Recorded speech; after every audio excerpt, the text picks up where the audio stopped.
Well, Shedeur, which quarterbacks are you talking about? Because there's some bad quarterback play out there, but the dude who can't beat Dylan Gabriel out for a job and can't beat Joe Flacco out for a job certainly can't lay claim to being better than any other quarterback in the league. The Craig Carton Show, only on Sports Grid.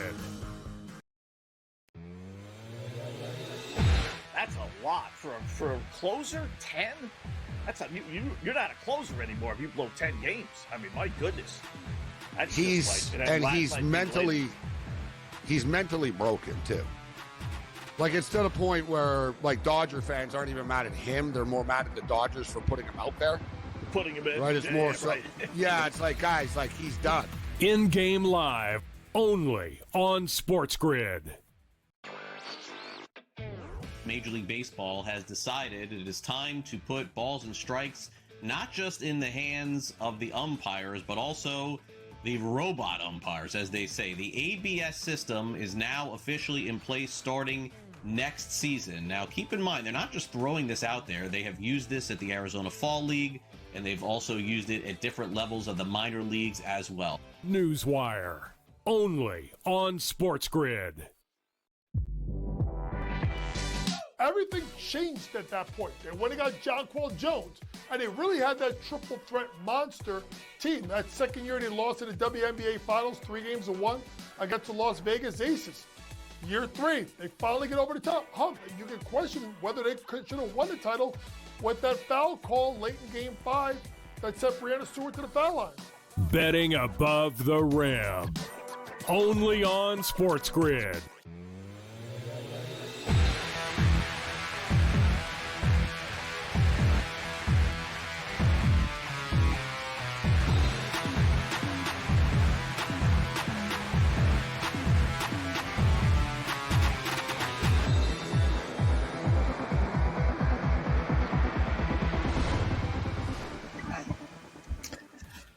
And welcome in. It is In-Game Live Game Day here on a terrific Thursday evening. Scott Wetzel, Gabe Morency for the next 3.5 hours or so. We'll be here until the end of the football game. We got a lot to get to over the next 3.5 or so hours, including NFL football. We got a little college football game. We got Major League Baseball, Dodgers and Seattle Mariners trying to extend their series leads to 3-1 with the Dodgers leading it 2-1 as we speak. We'll get to that in a second. And then a full slate of NHL. We got 11 hockey games tonight. So a couple things that we can put a couple shekels on over the next 3 hours. Before we do any of that, though, it is game time. What's ticking you off tonight, Gabe? Betting you off, actually.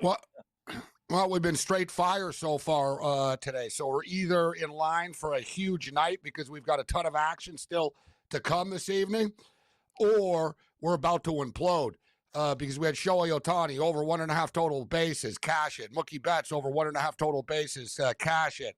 Andy Pages, for whatever reason, was over 0.5 total bases, cash it.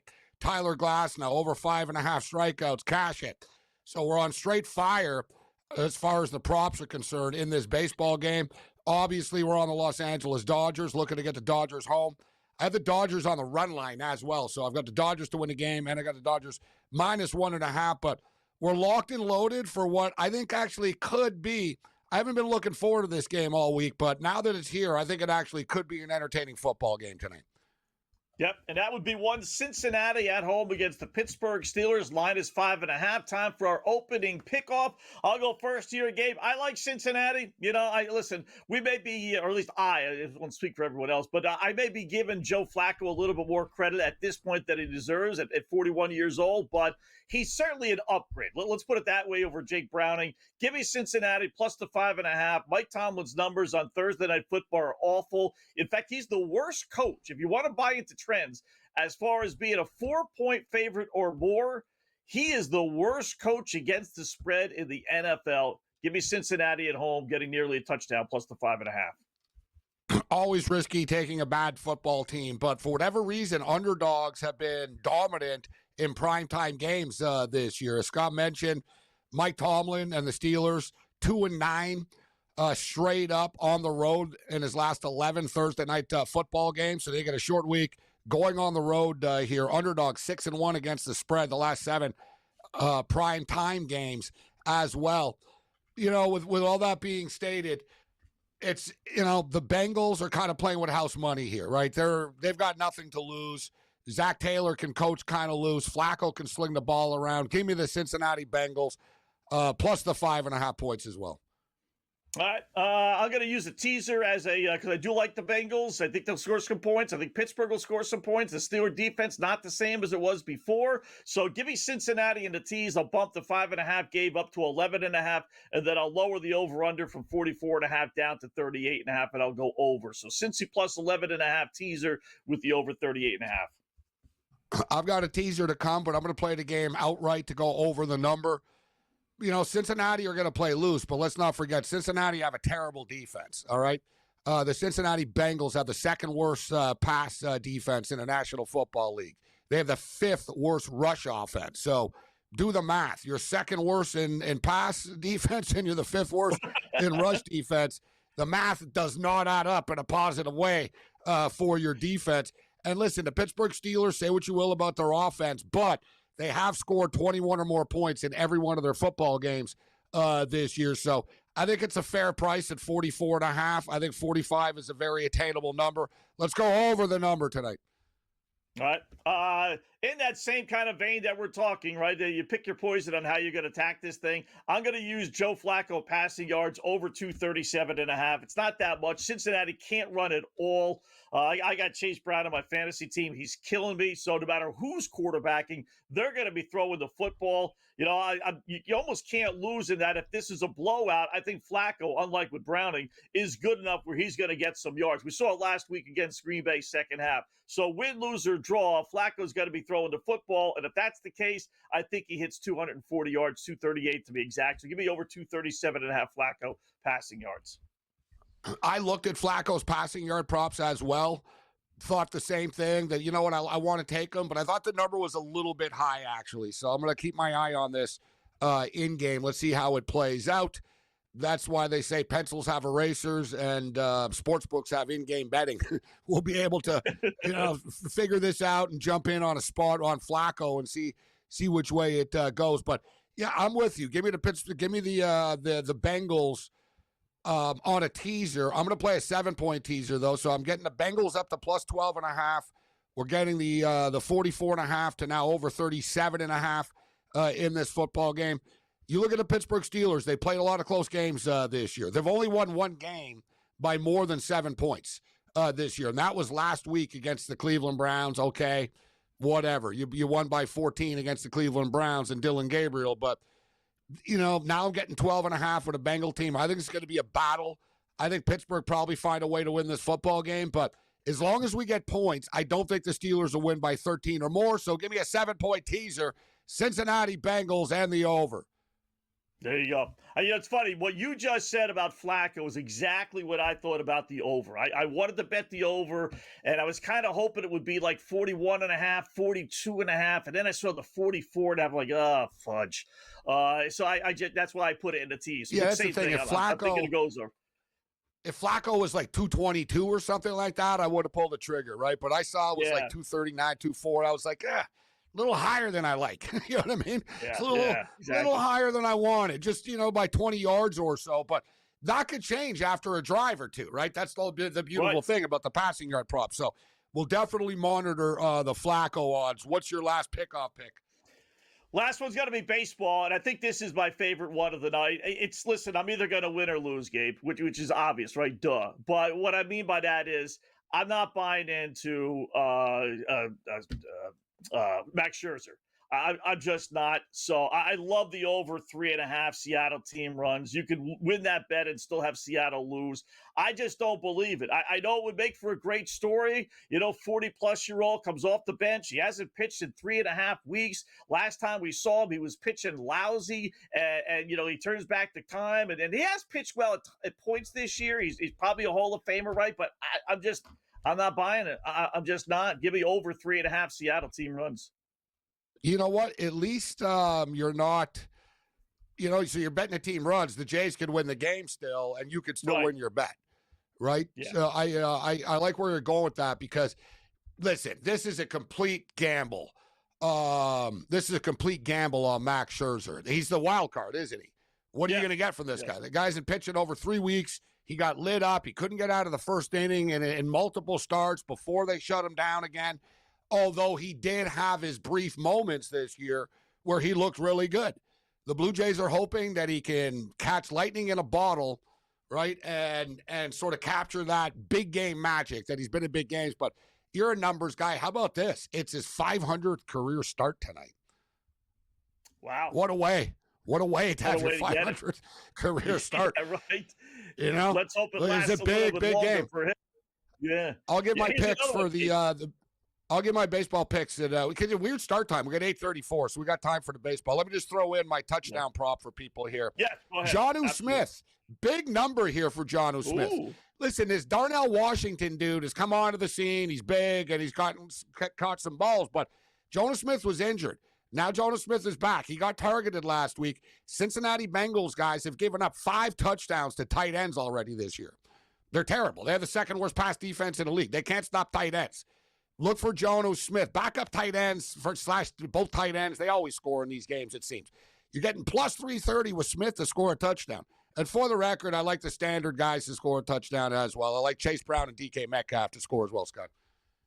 All right, so we got a bunch of guys that we could get to, and I also have a bunch of players as well that we'll get to that on the other side as far as some of the goofy props that we always like to have, including correct score. In-game live, game day just underway here on The Grid.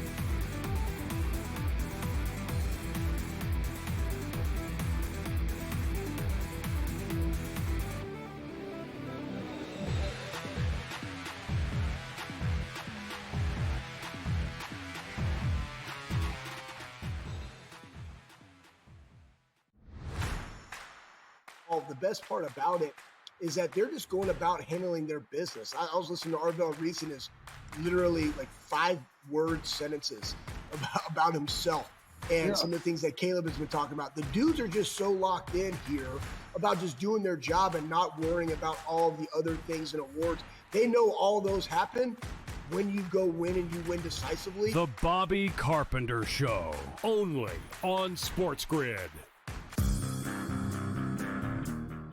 Baker Mayfield is the most important player on the Tampa Bay Buccaneers, and they are in first place right now, looking dead in the eye of home field advantage throughout the playoffs. They played a bad division. They're going to win a lot of games, and they're the best fourth quarter team, or at least the 2-minute warning team in all football. So, don't sleep on that. The Craig Carton Show, only on Sports Grid. Awesome and monumentous win against Oregon. Texas has saved their season. Texas has given themselves life to potentially crash the college football playoff party. For OU, a loss to Texas shouldn't be the end of your season. And yet with that remaining schedule, it feels like it could be. Books certainly pricing it that way. A lot of movement off of the Red River rivalry. Game time decisions, only on Sports Grid. Paige or Caitlin? Who do you take and why? I think for the WNBA, in a sense where they're moving toward more guards when it's been very post and big heavy in the past. But there's a reason why Caitlin Clark set all those records at college and then went into the WNBA and set all those records immediately. I really do think she's just a different level talent. Betting above the rim, only on Sports Grid.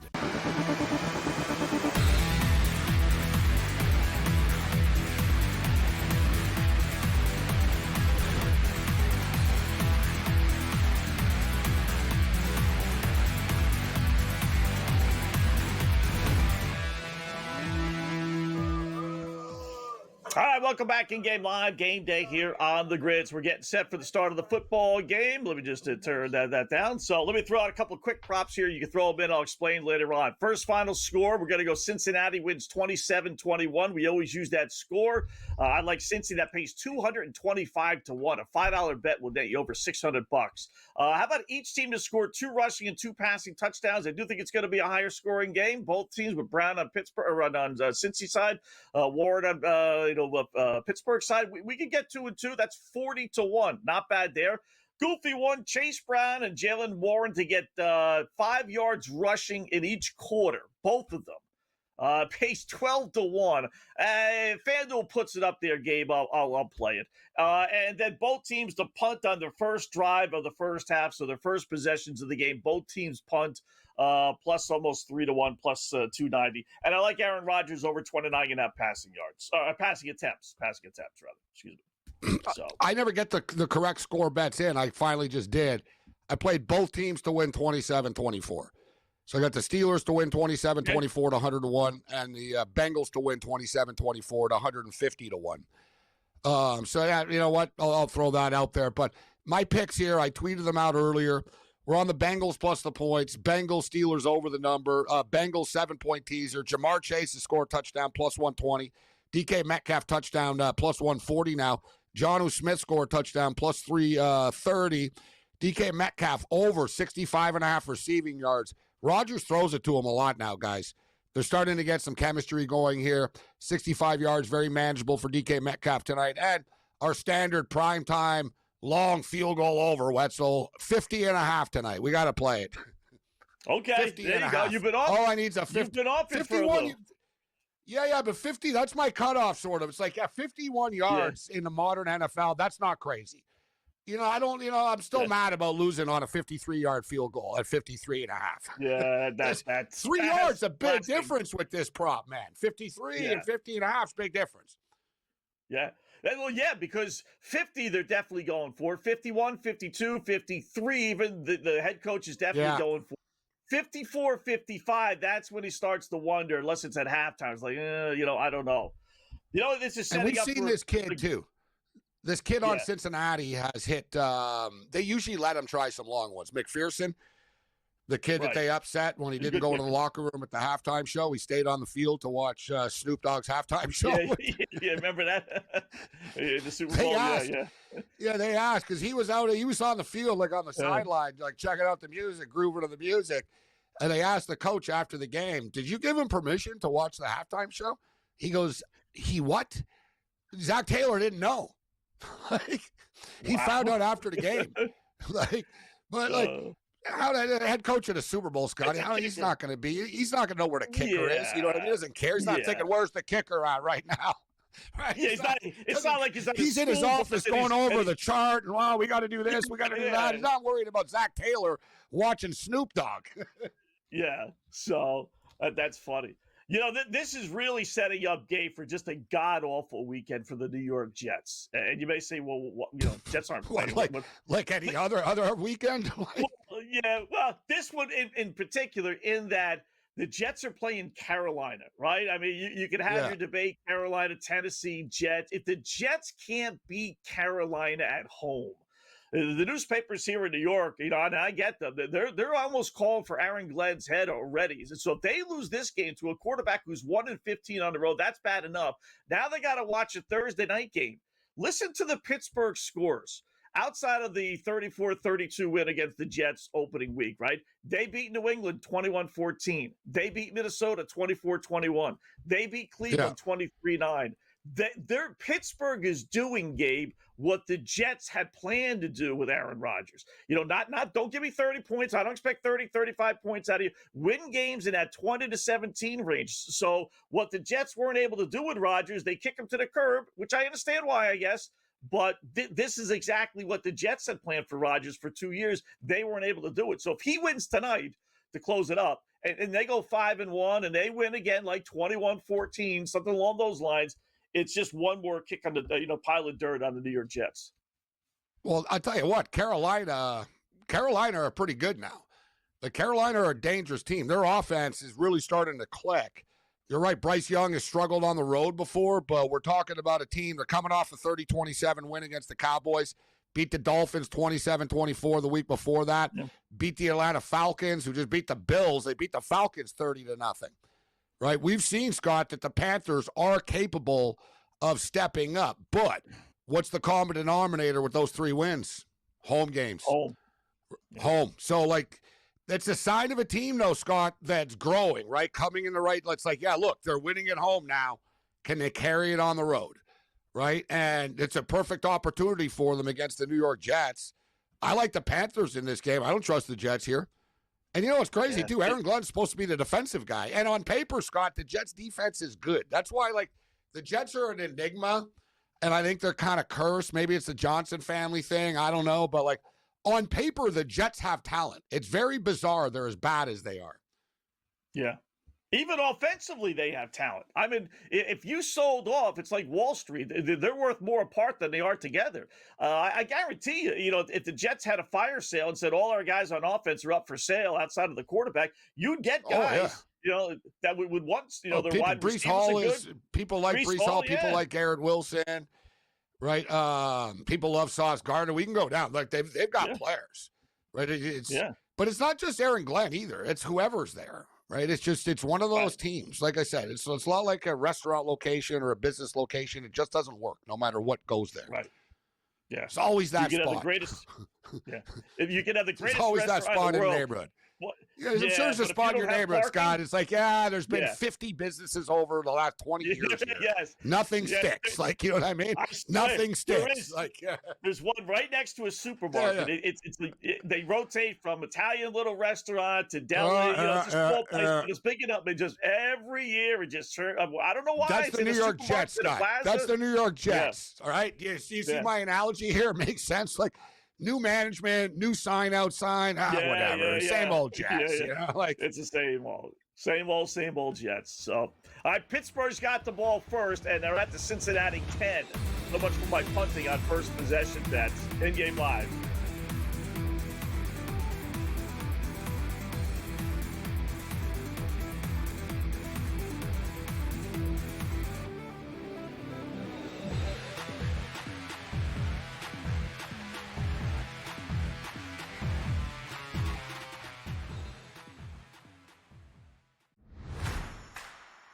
The best part about it is that they're just going about handling their business. I was listening to Arvell Reese and his literally 5-word sentences about himself and some of the things that Caleb has been talking about. The dudes are just so locked in here about just doing their job and not worrying about all the other things and awards. They know all those happen when you go win and you win decisively. The Bobby Carpenter Show, only on Sports Grid. Baker Mayfield is the most important player on the Tampa Bay Buccaneers, and they are in first place right now, looking dead in the eye of home field advantage throughout the playoffs. They played a bad division. They're going to win a lot of games, and they're the best fourth quarter team, or at least the 2-minute warning team in all football. So don't sleep on that. The Craig Carton Show, only on Sports Grid. Awesome and monumentous win against Oregon. Texas has saved their season. Texas has given themselves life to potentially crash the college football playoff party. For OU, a loss to Texas shouldn't be the end of your season. And yet with that remaining schedule, it feels like it could be. Books certainly pricing it that way. A lot of movement off of the Red River rivalry. Game time decisions, only on Sports Grid. Paige or Caitlin? Who do you take and why? I think for the WNBA, in a sense where they're moving toward more guards when it's been very post and big heavy in the past. But there's a reason why Caitlin Clark set all those records at college and then went into the WNBA and set all those records immediately. I really do think she's just a different level talent. Betting above the rim, only on Sports Grid.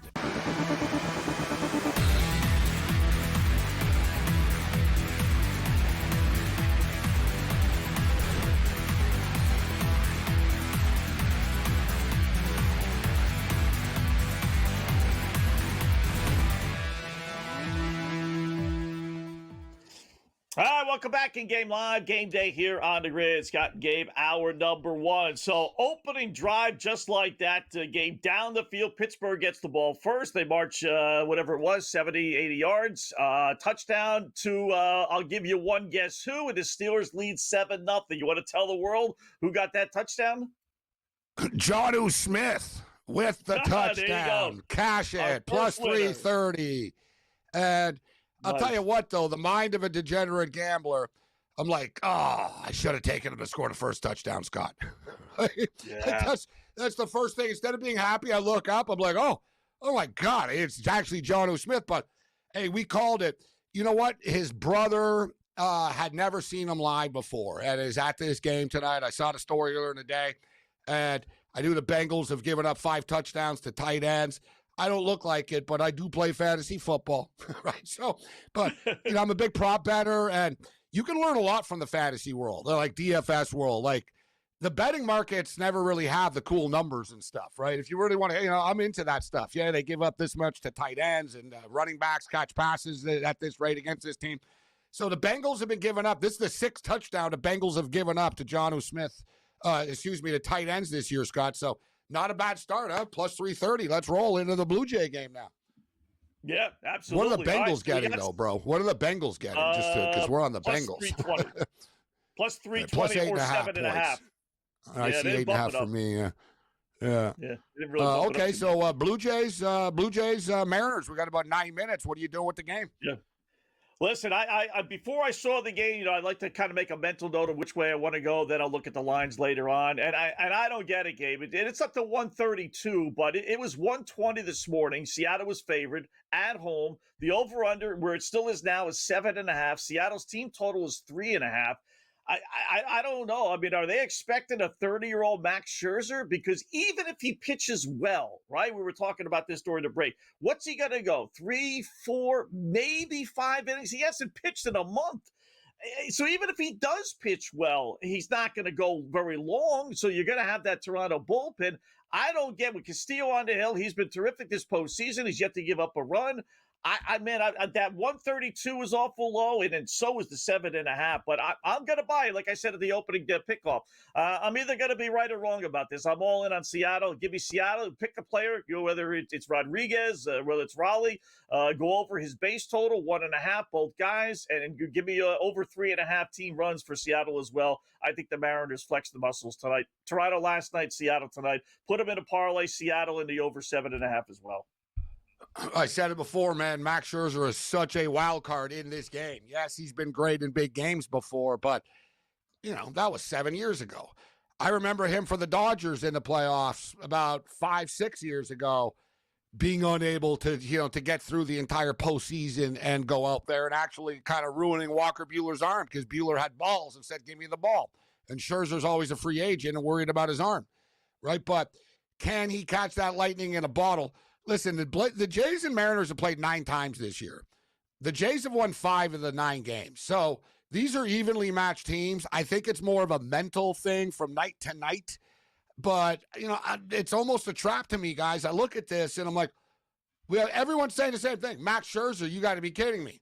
You're telling me Max Scherzer started this game tonight? Why? How come the Mariners are minus 150 favorites, or minus 140? How come they were minus 116 earlier in the morning? Right? It's like the sports books are begging you to bet on the Mariners. It has trap written all over it. I got to believe we get to 8 runs tonight. So the total is 7.5. I'm going to go over the number. Give me the Toronto Blue Jays to tie this series up and kind of go bizarro world where teams start winning on the road and home field doesn't mean anything suddenly. And it should be noted, if you saw last night, Scott, there were a lot of effing Blue Jay fans there, bro. I told you guys, a lot. Not just a few. It was a 60-40 type thing. Mariner fans were getting, kind of drowned out by let's go Blue Jay chants, and Blue Jay fans take it over. They do all the time, so I'm not surprised. So I think the Mariners lose a little bit of an edge playing at home there as well. So I'm going to take the Blue Jays to win. Not my best bet of the century or anything, but I'll go with the Jays to win tonight. Give me the over 7.5, and we've been red hot with our props, as you see with the baseball. We just gave you Jonnu Smith, but let's go Springer over 1.5 total bases. We're getting plus 130 with that. And Vlad Jr., guys, he's hitting 384 on the road in the month of September into the playoffs right now. Vlad's a road warrior, and he struggles at home for whatever reason. Let's go Vlad Guerrero over 1.5 total bases plus 110. All right, there you go. We are set. I'll give you some alarming numbers if you really want to buy into Scherzer. Don't quite put that bet in until you hear what I have to tell you coming up.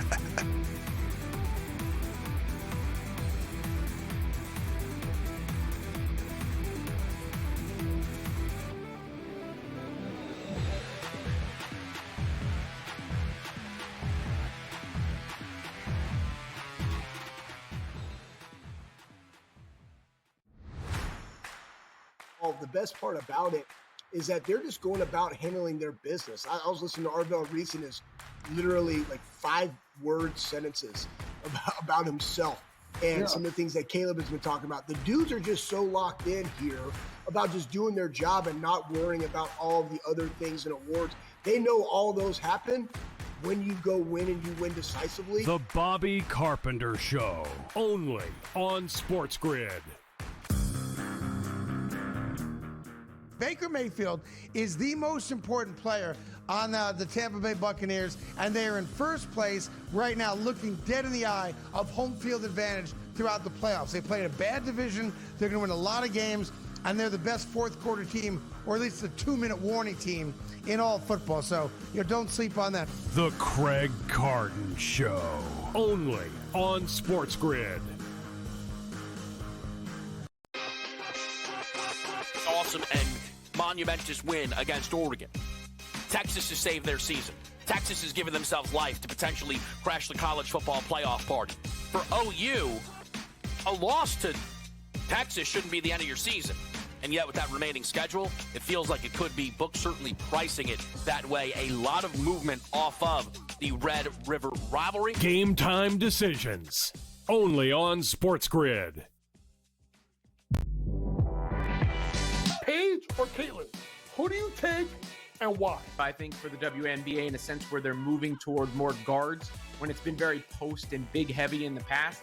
But there's a reason why Caitlin Clark set all those records at college and then went into the WNBA and set all those records immediately. I really do think she's just a different level talent. Betting above the rim, only on Sports Grid.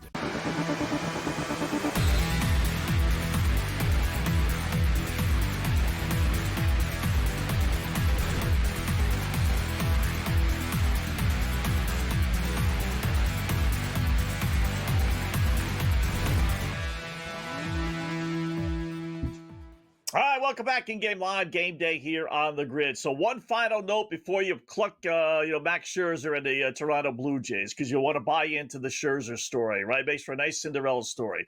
Know this, fans. Scherzer, 0-3 with a 5, not horrible, but, with a 5 ERA in his last 8 postseason appearances since helping the Nationals win the World Series back in 2019. So all this, like he's going to use guile and grit and veteran leadership and all that other mumbo jumbo, right?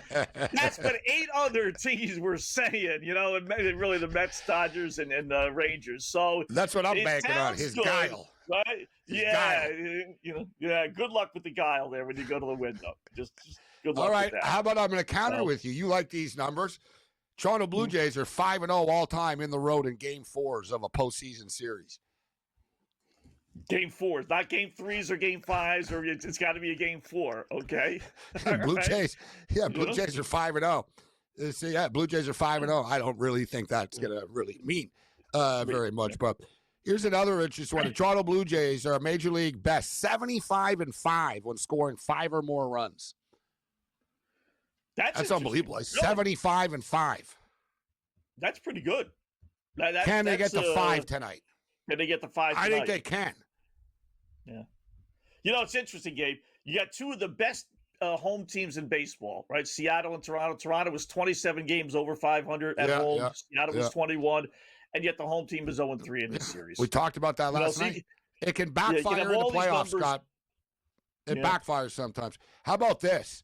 Blue Jays Max Scherzer this season. First inning, ERA, 12.96. Ooh. Rest of game, 3.29. 3.29 rest of game. Whip, first inning, 2.34. Rest of game, 1.04. Opponent batting average, first inning, 407. Rest of game, 215. Wow. Yikes. Can he get through the first inning? That's why his out total is only 11.5. You know what? We got time. One run. We got to bet Wilder be running the first inning, yes. I'm getting in, yes. Between Castillo and Scherzer, I say someone slugs one, Scott. Yeah. Has to be. I'm looking for over-under. I got total runs, but then they break it down. FanDuel does 0, 1, 2. I'm not going to screw around. I just went over a half. Where is that? They got to offer We're that. getting plus. Inning hits. I'm getting plus money too. Plus 105. Will there be a run in the first inning? Yes, it's plus 105. Yeah, I like that. I like that. With I those think the numbers, Blue Jays could score. Yeah. I guarantee you guys, the Blue Jays, not, we always say because you want something doesn't mean it's going to happen, right? But I guarantee you the Blue Jay batters, the top of the order, have secretly said to each other, man, it'd be good if we can get a couple of runs for Max early here. You know this. Yeah. Like, if they could put it would take so much pressure off of Scherzer, he could go up there, hey, we're already up 3-0, right? So as opposed to a quick 1-2-3 inning, but I like the word guile, Wetzel. We're going to find out if the word guile comes into play tonight. But, man, we'll see. Talk about brutal first inning numbers, man. Holy. That is bad. Woo. That's Tom Glavine, like, for goodness sakes. So, yeah. And listen, he might not get out of the first inning that game. I mean, I don't know how long a leash they're going to have with him, but I wouldn't so think why very are the long, books? right? I'm confused I by don't know. everything. Why are the books? What's you saw 11.5? Let me see if I can still find it here. Yeah. No, it's up. Let me see. Pitcher prompts. All right, no, I still can't. Pitcher out. Scherzer 11.5. So I got 11.5. The sports book are saying innings. this guy's going 4 innings. The strikeout prop is 3.5, Scott, but shaded to the over. It's like minus 150 to the over. They're saying, oh yeah, he's going to get 4 strikeouts. Yeah. I don't think so. They're if he begging you to does, bet against them.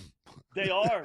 They are. I mean, can the public really be dictating this so much? I mean, I don't think so, right? I mean, I know he's a public play No, it's tonight, got to be their computer. but- More money's on the Steeler-Bengal game. Right. Definitely. All right, we'll see. We'll see. First pitch, they're underway. Obviously, Toronto batting first, so we won't find out about Scherzer until another 5-10 minutes or so. The drama for whatever is thick. fucking We got 162. 3-1 ball game in L.A., and then the Scherzer drama against Scherzer. I'm almost, I got the game on. I'm always trying to like ignore. Just keep on matriculating the ball down the field, Dodgers and Brewers. Just get it in 6th inning, 7th inning. Just keep on getting it to the 8th inning without the managers trying to get it to play. They did it again, Gabe. What do you want? I like Pat Murphy.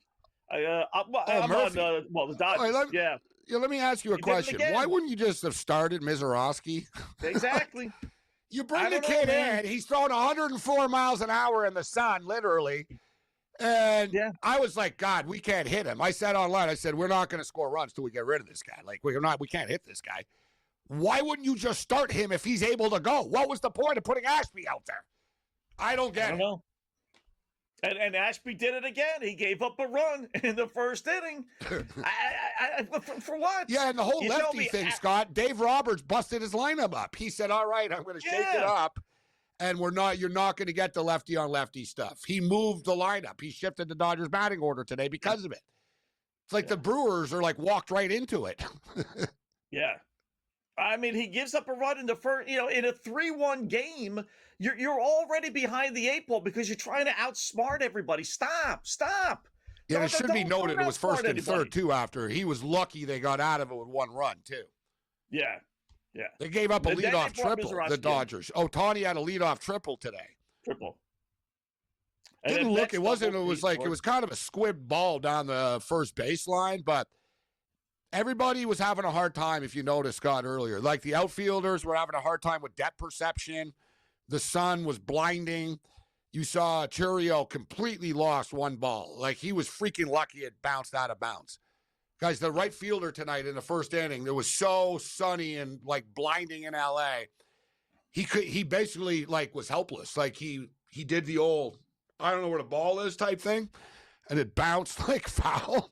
Like if it would have bounced in, it was like they really were lucky to get out of it. Like I said, Major League Baseball, you're doing no one a service. Like the Dodgers never play at 3 o'clock local time, Scott.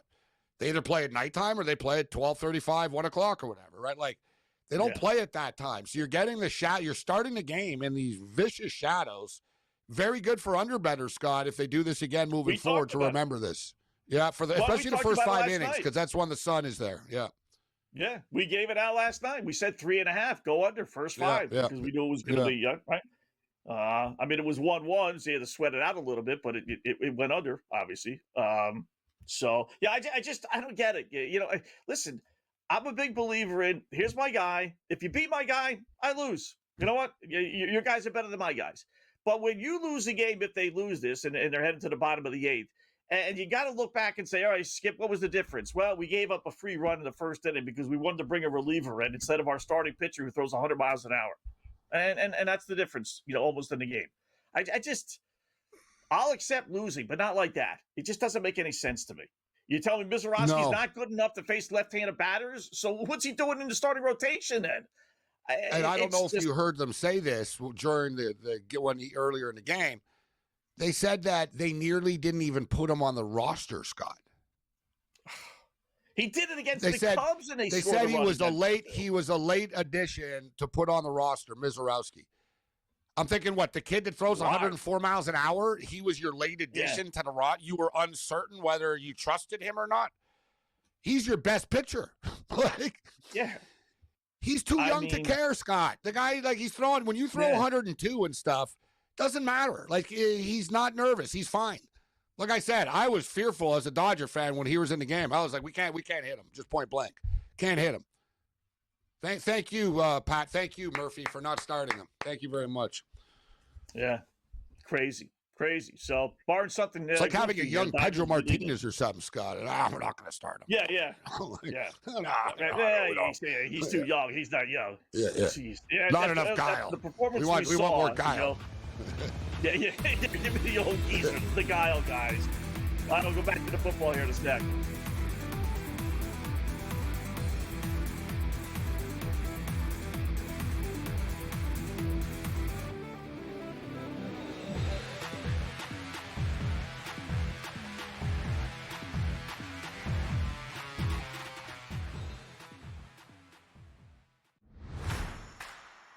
The best part about it is that they're just going about handling their business. I was listening to Arvell Reese and his literally 5-word sentences about himself and some of the things that Caleb has been talking about. The dudes are just so locked in here about just doing their job and not worrying about all the other things and awards. They know all those happen when you go win and you win decisively. The Bobby Carpenter Show, only on Sports Grid.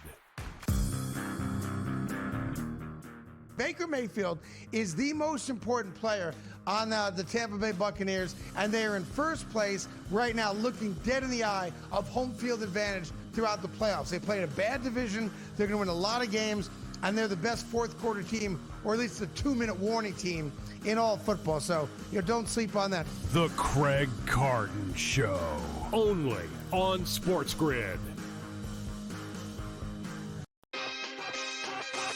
Awesome and monumentous win against Oregon. Texas has saved their season. Texas has given themselves life to potentially crash the college football playoff party. For OU, a loss to Texas shouldn't be the end of your season.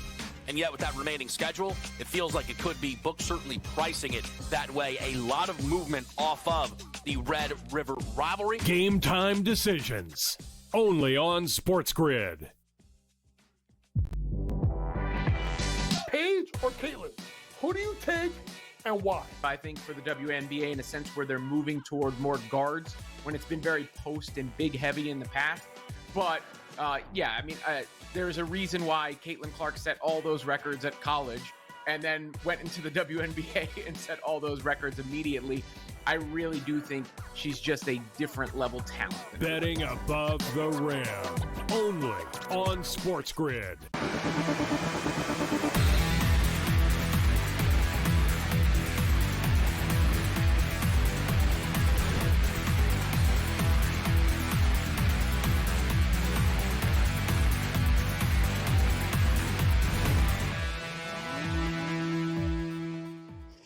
All right, welcome back. In Game Live, game day here on the Grid. So commercial break without any runs or touchdowns being scored. How about that? So still 3-1 Dodgers over the Brewers, head to the bottom of the 8th inning.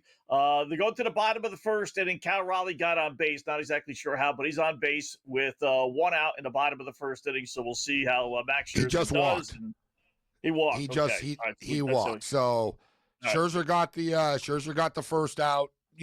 Nothing crazy. You don't want to. We talk about his high ERA in the first inning this year, over 12, man, 12.32, unbelievably. That's got to be historically bad. Just stay away from giving up the big, that big bomb. Castillo looked very good. Castillo dealt in the first inning. We got our eyes on all these games at once, but who's batting now, Scott, is Julio Rodriguez, and man, J-Rod's been hot, bro, with these home runs. He's hit 2 home runs in the last 2 games. Finally living up to some of the hype that he's gotten since he won the home run derby. Listen, he was a good player, but he's not, the days of players hitting 320 with 35 home runs and 115 RBIs are basically gone. That's really the bottom line. People wanted him to be Juan Soto. Like, you know what I mean? The next superstar guy. He's not a superstar. He's a star. He's a star. Yeah. Like, he's better than most. You put him with the Tatises of the world. You know what I mean? Fernando Tatis. There's sort of that tier 2 star guy. Not a superstar, but a damn good ball player. He plays good defense, too, right? Yeah. He came on this year. You know what I mean? He turned it up a notch. You know what I'll say, though? That's the problem. Now Scherzer walks him, so oh boy. Boy. He's already up to 13 pitches, Scott. He's only got 1 out. Runner on first and second. It's afraid to pitch to these guys. That's not a good sign. Camera's already focusing on the Blue Jays and Mattingly and Schneider, the manager. Yeah. I'm watching the Blue Jay feed. I got the Blue Jay feed on, which Dan Schulman and Buck Martin right away, Scott. They did. The close-up. And Mattingly's already got a little chart out. Mattingly's writing stuff down, talking to Schneider right now. If he's the guile, veteran, gritty guy that we all want to believe he is, and he is, you go to him before the game and say, listen, it's your game, but the leash is going to be short. We're down 2-1. So we're going to have another guy warming up. Pick whoever you want it to be. This way, we don't have to wait 10 minutes and you go through 5 batters and it's going to be 5-0 ball game over. I would have had another guy warming up. He's not throwing strikes, Scherzer.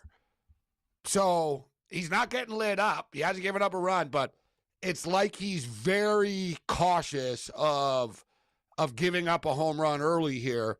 Yet he's throwing a lot of balls into the dirt, and don't you got to say, listen, just trust you got to throw some pitches here, bro. Yeah. Like, don't overthink this. Just throw it over the plate, and whatever happens. Yeah, thank you. And you got to live with the consequences. If you're starting him, you got to live with it. You know what I mean? Throw the damn ball, Max. Don't be like nibbling. He's nibbling right now. Yeah. So you got Polanco up. He walked Raleigh and Rodriguez. He's been hot too, bro. Polanco's been coming up with the big hits. The umpire just sort of bailed him out and gave him a low strike, I thought. I could have went either way. It was at the knees, and he gave Max the call. So he's got him in a 1-2 count here. All right. So we'll see what happens there. Football-wise, Bungles are punting again. So offense is bungling it up. Yeah. The one thing I will say is that if you want to play some props, I noticed in the Green Bay game too, like he does look for Chase, Jamar Chase. Yes. He's got 3 targets already, 2 receptions, and then one that was a penalty as well that wiped it out. It's the last time I'll use it, Scott. But Flacco's got guile, and Flacco understands you keep the star wide receiver happy. Yeah. You know what I mean? Exactly. Boom. Exactly. If you're Flacco, what's your number 1 job on this team? Throw the effing ball to Jamar Chase. Like, just point blank. You know what I mean? You're the new guy. Like, I want Jamar to like me. I'm going to get him the ball. Point blank, right? And I can't forget about T. Higgins, but I got to feed Jamar Chase and get him on my side. You get the star receiver on your side, and it means a lot. Yeah. There's too much football left to want to alienate Jamar Chase. And you could say, well, he's making $30 million a year. That shouldn't happen. No, you're right. It shouldn't. But you know what? Now come back to reality, and it does happen. It happened. We saw last year. Why would he want to risk injury on a 1-8 team, Scott? Right? If he's 1-8 or whatever. Yeah. Yeah. So you got to keep him unless with us he's getting stats. Unless he's like, well, exactly. That's why we're 2-9, but I've still got, I'm still getting my numbers, so I'm good. My numbers for my Hall of Fame case is good. Because they're thinking about that stuff. Yeah, absolutely. Absolutely they do. So, all right, so 7-0. Pittsburgh gets the ball back. Rodgers for the second time. He's got 59 yards passing. Flacco 36. Warren 33 yards rushing, and nothing really for the Bungles. So 7-0.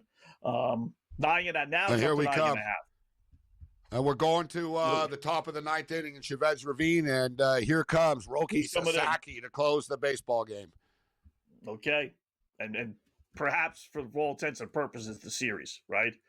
So, dude, I have the Dodgers on the run line too. I have the Dodgers to win, and I played them both. I played the Dodgers to win, and I played the Dodgers -1.5. So I'm just really, really hoping for a nice smooth inning here, man. No drama like the other night. Yeah, that's nice. Ooh, we got out of the inning. Top of the second they go.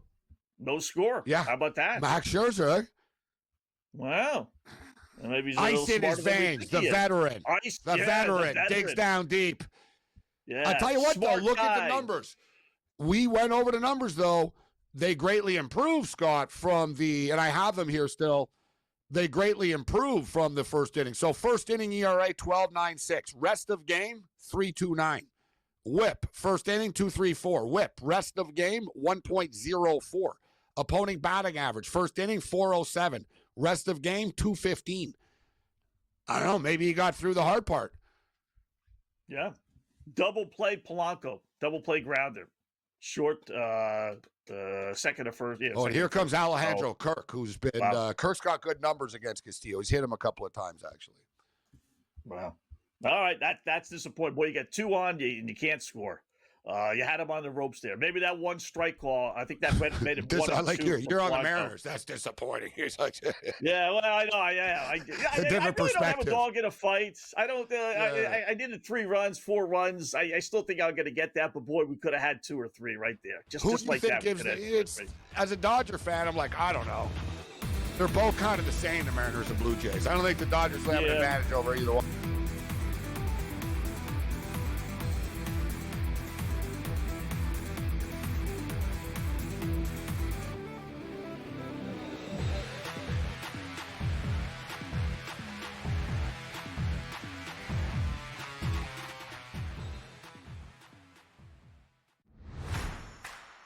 Well, the best part about it is that they're just going about handling their business. I was listening to Arvell Reese and his literally like 5-word sentences about himself and some of the things that Caleb has been talking about. The dudes are just so locked in here about just doing their job and not worrying about all of the other things and awards. They know all those happen when you go win and you win decisively. The Bobby Carpenter Show, only on Sports Grid.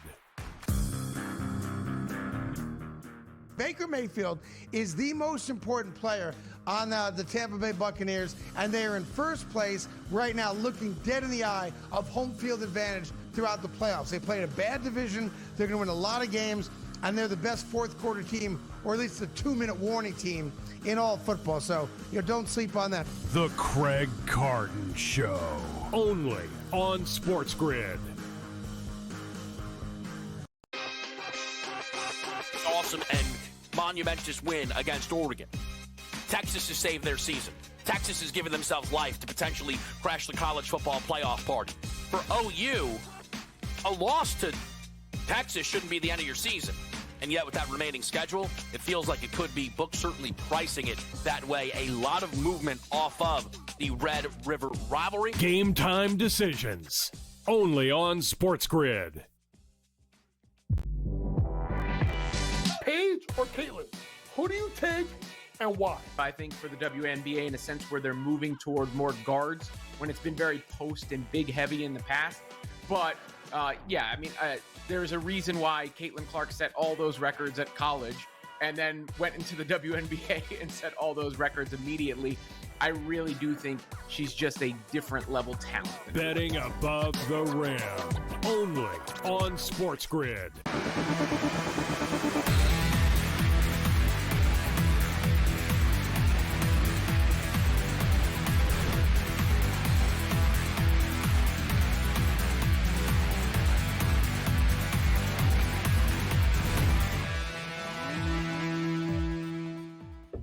All right, welcome back in Game Live, game day here on the Grid. Scott and Gabe. We got NFL football, got some college football as well, a little baseball, obviously, and then some hockey tonight. What do we got? 11 hockey games, as a matter of fact. So Pittsburgh's on the move again. They got it leading 7-0 over Cincinnati. They got it at the Cincy 43-yard line. Just completed the first quarter.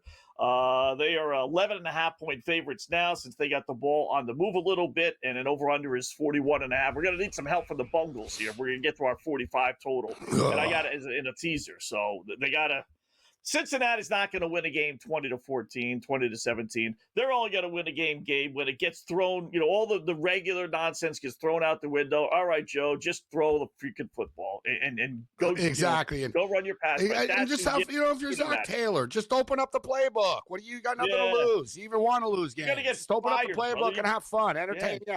Entertain the fans. And my concern is just, Scott, that the longer the game goes on without the Bengals doing something, that they lose interest, right? Like if it turns into 21-0 or something like that. So, like if they can score early, you get the crowd into it, you get the sidelines into it a bit. So the Dodgers, there's a runner on second base, but we're down to the last out right now. So the run line players are sweating this out. Dodgers up 3-1. Sasaki on the hill. Mary Hart on her feet.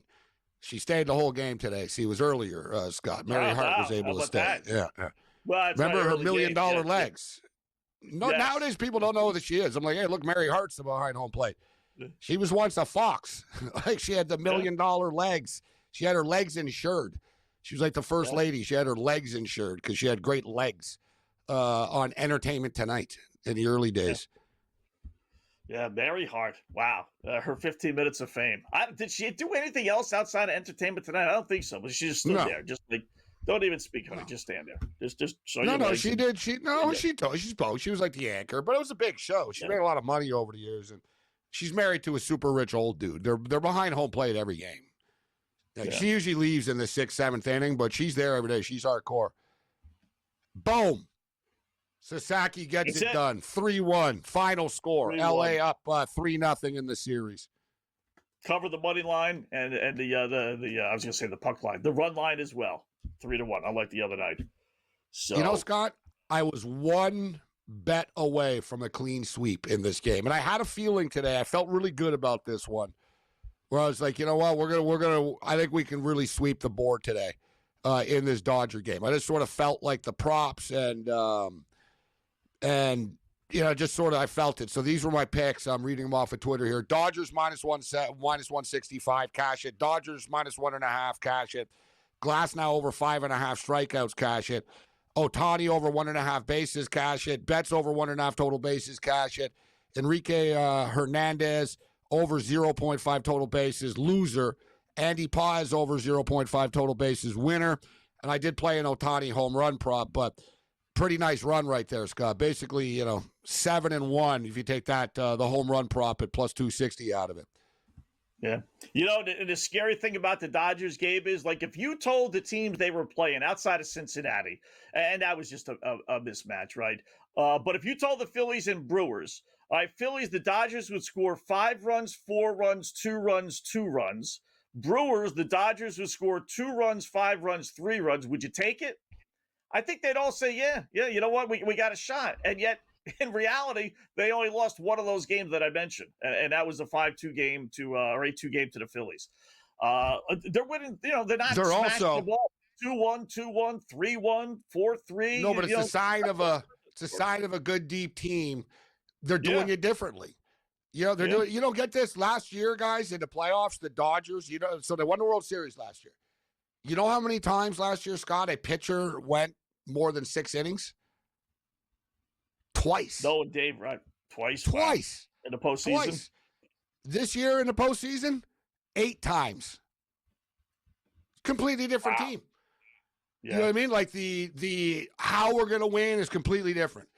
They made the bullpen made everybody that laughed at the Dodgers bullpen. All your laughing backfired because the Dodger bullpen was so bad. The Dodger organization said, we're not going to pitch them. And I told you all that. I said, they're not going to use them. Don't worry. Now, I was amazed. They've sprinkled them in here and there, but the starters are being used here. And now we got a 3-0 series lead. And the Blue Jays and Mariners, Scott, this series could go on all week. These two teams are pretty evenly matched. I wouldn't be surprised if we had a long series here. Yeah. Dodgers are going to have they could anyway have a long time off. World Series starts next Friday. Wow.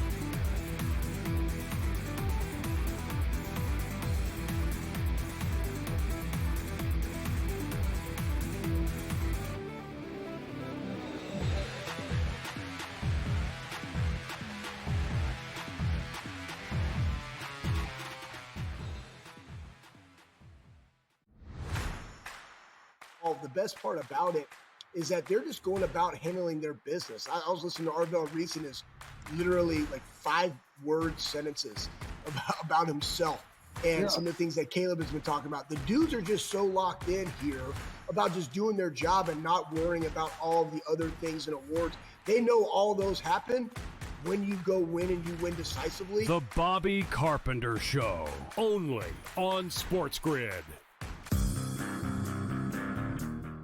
Baker Mayfield is the most important player on the Tampa Bay Buccaneers, and they are in first place right now, looking dead in the eye of home field advantage throughout the playoffs. They played a bad division. They're going to win a lot of games, and they're the best fourth quarter team, or at least the 2-minute warning team in all football. So, don't sleep on that. The Craig Carton Show, only on Sports Grid. Awesome and monumentous win against Oregon. Texas has saved their season. Texas has given themselves life to potentially crash the college football playoff party. For OU, a loss to Texas shouldn't be the end of your season.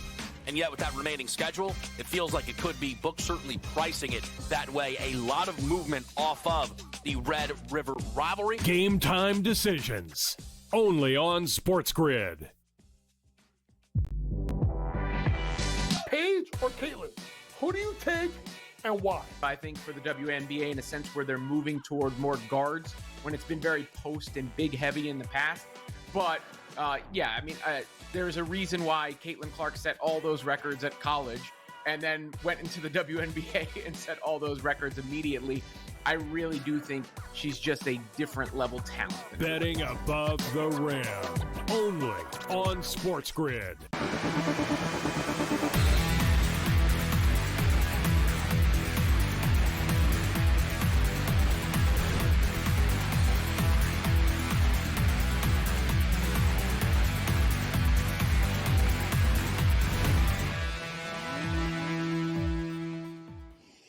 All right, that's how, I won't say that's how we like it, but that's how it normally goes around here. So while we're in break, Seattle hits a home run. Josh Naylor's solo blast to lead off the bottom of the second. So our continuing of not being around Mississauga. Mississauga. Ah. Hard to say if you don't know how to say it. Can you say that, Mississauga? A lot of people struggle when they see it. Yeah, so is that, you know what? Out west or out east? It's got to be out west. Hearing right? me say it, it's easier. But if you look at the sign, you're kind of like, whoa, what, But that's where Cam Stewart lives, in Mississauga. It's a suburb of Toronto. Yeah. Yeah. It's basically like the Long Island of Toronto. It's massive. Like, it's one of the biggest cities in It's like, there's probably like, 2 million people there or something. It's like really large, but it's basically Toronto. It's Toronto, but outside of Toronto. But yeah, that's where Naylor's from, and he's been terrorizing the Jays all series. Wow. All right, so 1-0. Now Seattle's minus 265. Now they're starting to give him a little love. Over under is 6.5. And you lay a run and a half at plus 104. You know what, though? If Scherzer's he's limited to damage, Scott. There's the next 2 outs, he's gotten out. That's where you'd have to be concerned. All right, he gave up the home run. What happens? Is the next ball hit hard? No. There was an innocent pop fly after, another little ground ball here. So Scherzer's not completely rattled, and you can't hold it against him for giving up a home run. I brought this up earlier on the podcast with Cam, who's the Blue Jay fan. I hope they win, but he's actually the Blue Jay fan. And I told him, I said, don't worry about just Scherzer. You're going to have to hit, right? Like, because it's going to be so much talk, Scott, about Scherzer. Well, you're getting shut out. Like, don't worry about Scherzer if you're a batter. Like, just do your job and put some runs on the board. Yeah. And Castillo, from what I've seen, has looked pretty good. He's given up one hit in 2 innings, but he's mowed them down. He's got 1 strikeout, only 24 pitches through 2 innings, so the pitch count is relatively low at this point. And Castillo can be feast or famine. And if you're getting the feast out of him, the good, Castillo, then Toronto's in a little bit of trouble. So, all right, so 1-0, 2 outs, bottom of the second inning. Steelers kicked the field goal. Kick the field goal? How long? Short one, I imagine. Then. Well, actually, no. How long was it? You know what? I'm not sure. I'm not sure the exact distance. I do have over 50 and a half. So yeah, I was just about to say, let's check in with the hockey, but we've been hot with the props so far. No, 41. so it doesn't get there. So NHL hockey, as you mentioned, we do have a lot of games going on. The Avalanche are leading the Avs. The Avs lead the Blue Jackets 3-1 after 2 periods of play.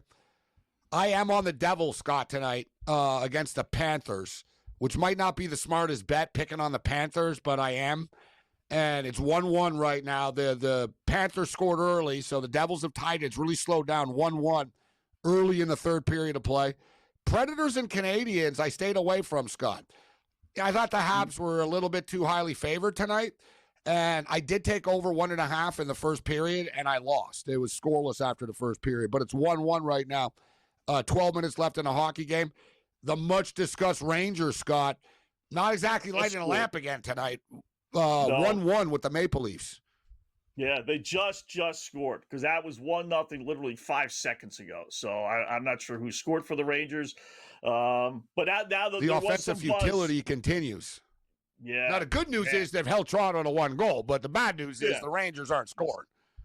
Right. I played the under in Nashville, Montreal. That's looking halfway decent, 1-1 in the third. It was 12-3 under their last 15 meetings in Montreal, so I like that one. I played the Devils as well. They were getting on. Now, they had lost 5 straight at home to Florida, but this is kind of how I envisioned the Florida season panning out, Gabe. They're going to come out fast because they're the champs and all that, but then it's going to settle in. It's like, all right, you know what? The regular season is meaningless. But we're going to start strong because we're the defending champs and we'll get our rings and all this other stuff, which they did 3-0. But once we get into the minutiae of the season, they're missing Barkov and they're missing Kachuk. You're right. They can only play on adrenaline early, the banner night and all that. Yeah. Plus, tonight was one of those read the number type of games. It's like, why are the Devils minus 155 favorites? It's pretty high against the Panthers, right? Yeah. And you sort of have to bet into the number sometimes. The Jets are up on the Flyers. One of the big trends, Scott, I'll get you the number here. Your numbers, you like these trends, but road favorites, Scott, in the National Hockey League this year are killing it.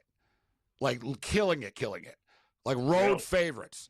Yeah, so the Winnipeg Jets, road favorite tonight, they're winning 3-1 against the Flyers. Edmonton Oilers, I'm on the Oilers tonight against George Kurtz's Islanders. We got a 2-2 game.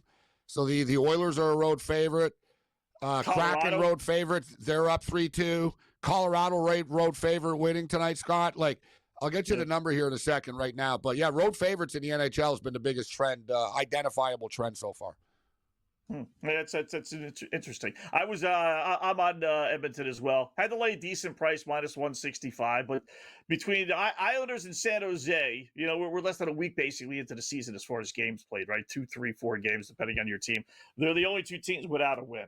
Islanders and San Jose, and that might go for a while. This Islander team. San Jose, they play again tonight, and they've been in games. They're not getting run out of the barn or anything like that. But how about this? Coming into tonight, and we just went over, it seems like every road favorite is winning tonight, or tied. Road favorites coming into tonight in the NHL, 18-6-2, 69%. Wow. Now, you got to be over 500, obviously, if you're the favorite, but that's well over 500. Yeah, so 69%. It's still an early trend, but, 18-6-2 on the season. Favorites as a whole in the NHL have done well, 38-17, 2-3. So favorites have won the game 63% of the time so far in the NHL.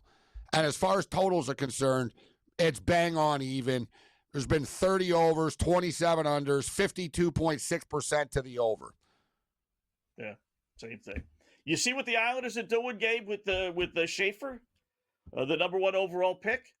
They're playing him, get a load of this, almost half the game.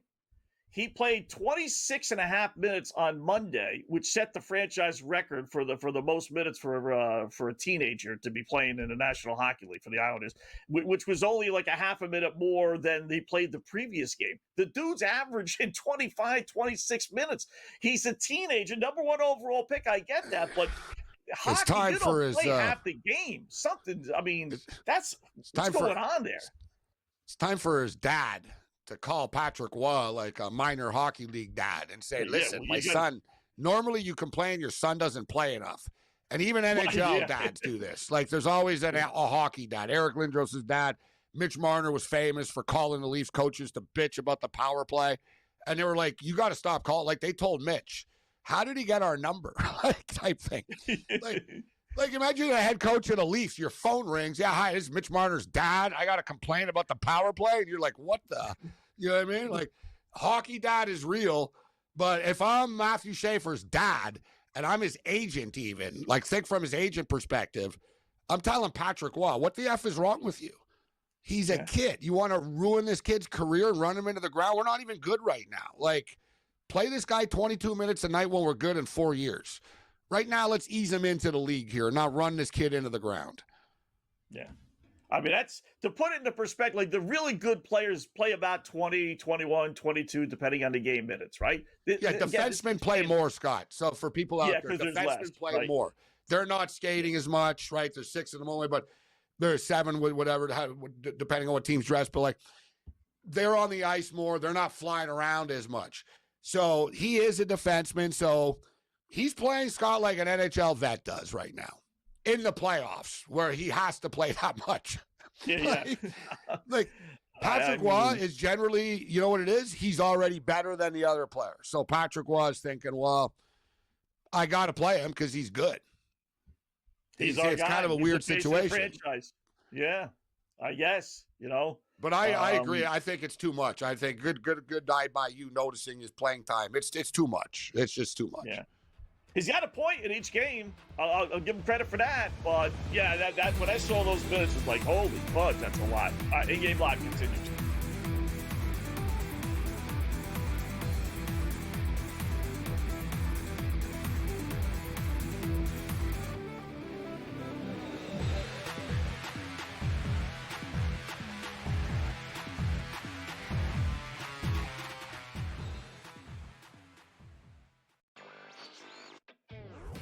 At some point this year, next year, states are going to ask for Kalshi to be taxed.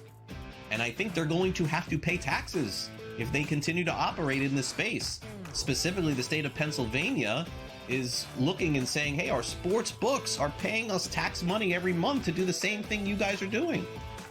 Newswire, only on Sports Grid. I apologize to our fans. We need to do better. That's all you need to say, Scott, right? But Tua goes out there, my kids love me. I'm rich. I don't care. You got your dumbass coach coming out here, and we play to win. You got to win the game, and you got to win. And, like, dude, like, the Dolphins press conferences make it way worse. Like, if I was a Dolphin fan, I just want to punch these guys in the face. In-game live, only on Sports Grid. This one's for you, Tommy Reynolds. I know you're a Rochester Americans guy, but the big team, the Buffalo Sabres, at home against the listless Rangers. Can we get plus 102? We can in overtime. Snuggaroo does it again. Buffalo over the Rangers. The early line, only on Sports Grid. Football contest season is back, and so is the Las Vegas Football Contest Show. Season 2, the sharpest football contest show in the land. Focusing on all 3 Circus Sports contests and the Westgate Superbook Super Contest, we handicap the games and release our contest picks every week of the season. Featuring Super Contest champions Brady Cannon, James Salinas, and former NFL player Mike Pritchard, all team will have you prepared this season like none other. Check us out every weekend right here on Sports Grid.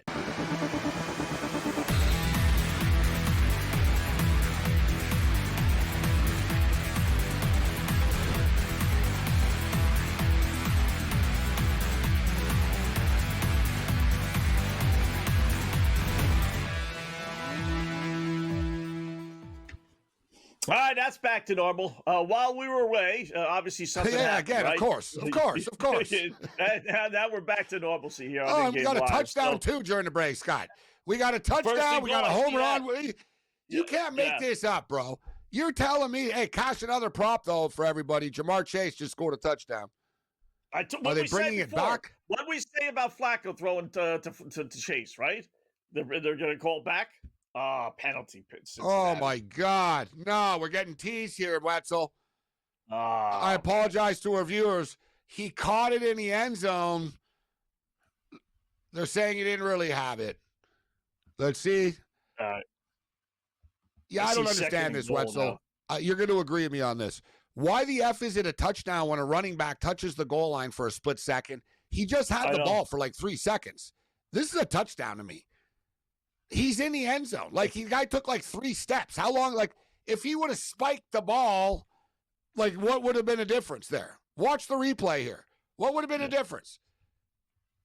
And why is it a touchdown if the ball crosses the line for an inch? Jamar Chase just had the ball for like 3 seconds in the end zone and it scooped out, but he took a bunch of steps already. Like I said, guys, if he just drops the ball and slams it, it's a touchdown. I don't understand that, but whatever. And he even raised his arms like it was a touchdown, like he thought it was. You know, he had the ball for a while there, Scott. Oh, you can't make this up. Oh, and I love it. I love it. They threw it to Chase again, and he did it again, and he went right at the referee. Oh, boy. I think all right, the penalties declined. I'm surprised he didn't get a penalty. I thought, the touchdown will stand. The touchdown will stand, but I'm like, dude, he got up and he pointed the ball in the ref's face. Like, you like that one? You know, this is the second time this has come into play with Pittsburgh this season.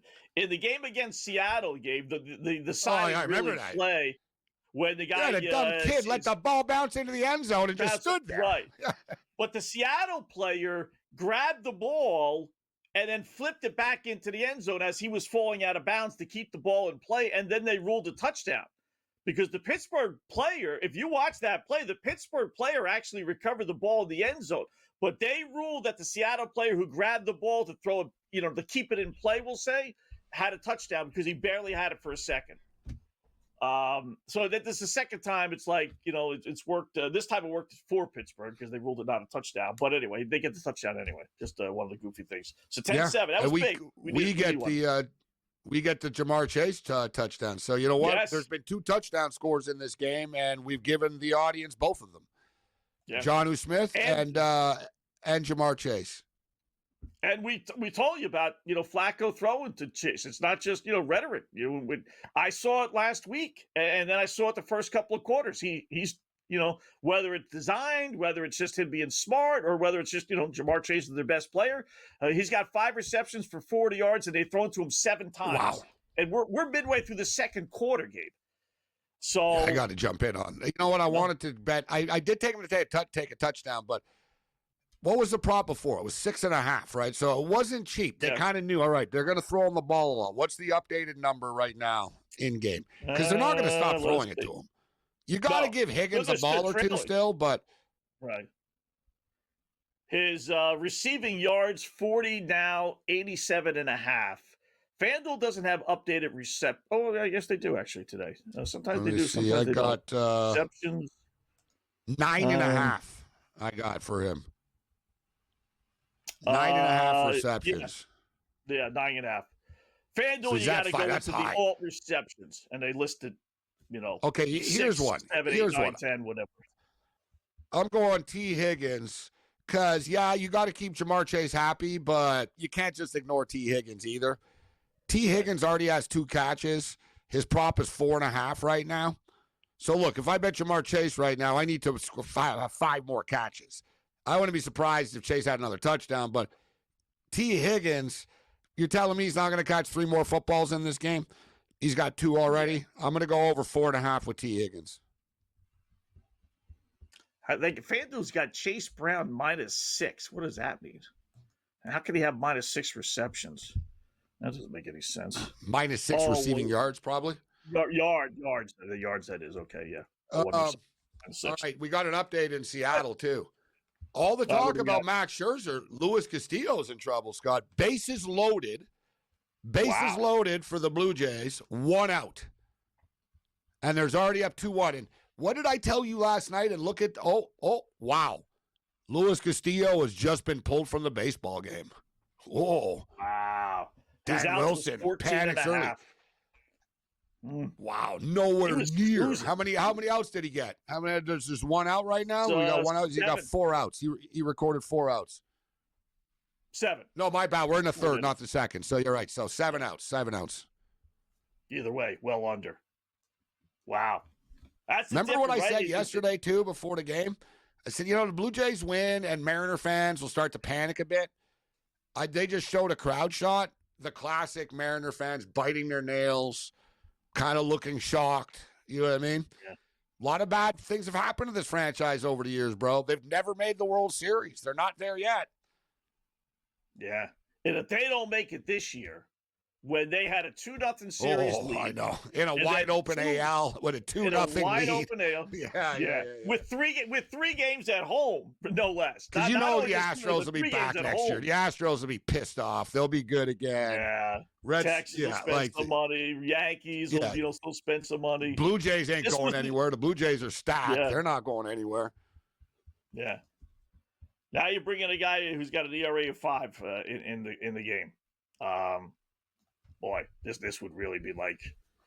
I always have memories of the Boston Massacre with the Yankees. That was regular season, but that still as a kid. It's a 2-1, bases loaded, 1 out. In-game total 9.5. 9.5. How about this? Boy, Blue Jays are minus 240 on the money line right now. Wow. Pretty wild, because they are a double play away from getting out of this without giving up a run. Yeah. You got a 1-run game. So you're getting the Mariners plus 190. Yeah, this is the gamble. Or if you think the Mariners are going to get out of this. It's the gamble inside the gamble. It really is. You're right. Alejandro Kirk is coming up. He's dangerous. Double play the guy, bowling though. ball. The bowling I know, ball. yeah.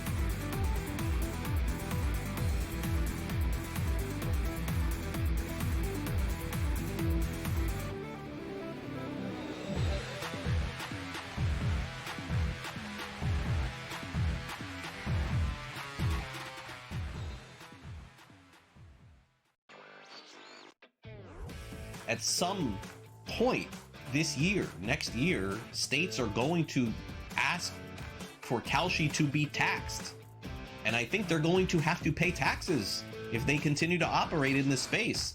Specifically, the state of Pennsylvania is looking and saying, hey, our sports books are paying us tax money every month to do the same thing you guys are doing. Newswire, only on Sports Grid. I apologize to our fans. We need to do better. That's all you need to say, Scott, right? But Tua goes out there, my kids love me. I'm rich. I don't care.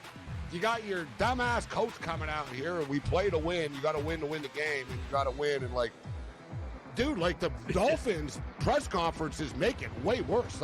If I was a Dolphin fan, I just want to punch these guys in the face. In-game live, only on Sports Grid. This one's for you, Tommy Reynolds. I know you're a Rochester Americans guy, but the big team, the Buffalo Sabres, at home against the listless Rangers. Can we get plus 102? We can in overtime. Look at that. Knockaroo does it again. Buffalo over the Rangers. The early line, only on Sports Grid. Football contest season is back, and so is the Las Vegas Football Contest Show. Season 2, the sharpest football contest show in the land. Focusing on all 3 Circus Sports contests and the Westgate Superbook Super Contest, we handicap the games and release our contest picks every week of the season. Featuring Super Contest champions Brady Cannon, James Salinas, and former NFL player Mike Pritchard, all team will have you prepared this season like none other. Check us out every weekend right here on Sports Grid.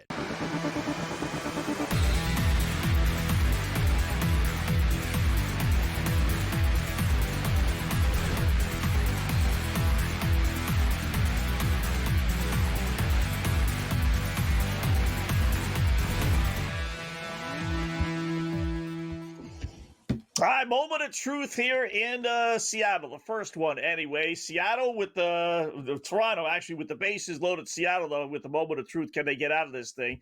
Toronto putting 2 runs on the board. They lead it 2-1. Bases loaded and 1 out. And Gary Varsho batting for the Blue Jays. So Dalton Varsho up right now. Dalton. And how about this, Scott? Dalton Varsho, 321 with 5 grand slams in his career. I never would have guessed that. If you trivia question, if you would have told, you don't even know who Dalton Varsho is. I'm not you, but people. Who the hell is Dalton Varsho? He's got 5 career grand slams. I never would have bet that. I watch the Blue Jays all the time. And Varsho, smart enough to get a walk. They just walked in a run. Wow. 3-1. Bases still loaded. See, this is the good Jays that I talk about. Pass the baton. Next man up. Don't be a hero.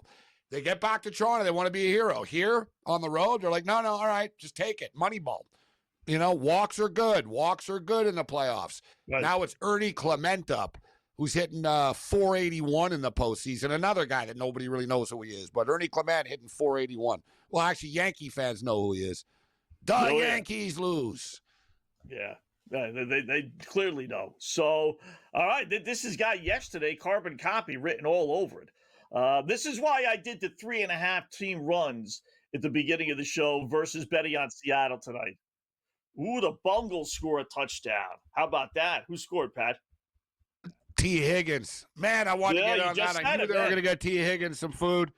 I bet the reception prop. Yeah, but yeah, they, like I said, you got to tease a star too. You can't ignore them. Yeah. Yep. Well, they're going to win this game outright, Scott. Bengals going to beat the Steelers outright tonight. There was a possibility, man. The numbers are not good. I don't know why for Mike Tomlin. He's a great head coach. I like him. It's a 2.5 right? now. So, 130. So the Steelers are minus 130 money lines. Bengals plus 100. Listen, I thought the only way the Bengals could win is if they got into a shootout, right? I don't think they're winning 20-17. So things are keep working throwing in the their ball. favor. They're doing a good job, like we talked about. Yeah, throw it to throw it to Chase, throw it to Higgins, spread the field. You can't run the ball either. Like Chase Brown hasn't been like their O-line sucks. Just air it out. Just throw the ball. Yeah. He's only thrown, I will say only, 102 yards, Flacco. I mean, every time I turn around, he's throwing the ball. Yeah. Higgins has 3 receptions. Chase has 5. Fant has 1. So what point do we look at Rodgers then? So what's Rodgers passing yard prop at? He's got 101 right now. Same thing. Wow. He's got the same 101 to 102. Wow. Yeah. Well, he's going to pass the ball on this drive. He's going to pass the ball on this drive, Rodgers, in the last 2.5 minutes here. I'm going to jump in on this, Scott. I'm going to jump in on Rodgers and Flacco and say, let's have some fun. This thing turns into a shootout. Yeah. So 248.5 on Flacco right now, or excuse me, on Rodgers right now. You know, I got 247.5 for him, and I got 234.5 for Flacco. What do you have for Flacco there? I got 236.5 Flacco, 248.5 Rodgers. Wow, I'm actually getting a better number. Yeah, I'm going to go with Rodgers. So for everybody tuning in, if you want to tail, we just took both quarterbacks over passing yards. Aaron Rodgers over 247.5. Joe Flacco over 234.5. Let's rock. Yeah. Blue Jays, 2 out now, 3-1. This is a big, 2 runs isn't that big of a. So they've managed to get 1 run out of this with the bases loaded so far, but now it's Addison Barger up. Scott, 2 runs and 3 runs, 4 runs. 2 runs isn't that big of a deal. Like if you're Seattle, if you're Toronto, you could really break this open with a single here, get up 5-1. 3 runs, you start to freak out a little bit, but 2 runs is okay. Spire struck out. That's how they didn't score. Or just get contact. For me, it's 4. 3 runs is all right. 4 is oh God, we need a grand slam, or we need a bases loaded type thing here. You can it's still early. It's the 3rd inning, but good look for our over. And you've got the over 3.5 for the Mariners, so you got to hope for a couple of runs. Okay I got over 7.5 in the game. They get out of it 3-1 only. They get out. Barger strikes out. Weak, guys. You could have blown it open. Yeah, would you bunt? I'm into this big suicide squeeze thing here. Just give me another run, make it 4-1. I'm not opposed to it, but but you see these modern jackasses, Scott. They try to bunt, and they break their hand, and it's always a problem. Turns into drama. And Ernie Clement hit he had the best championship series ever. The guy's hitting 481 in the playoffs. You can't ask him to bunt. Yeah, I guess not. But I don't hate your call. I like to see someone steal home, Scott, or third base more. Ooh, hey, little Jackie Robinson.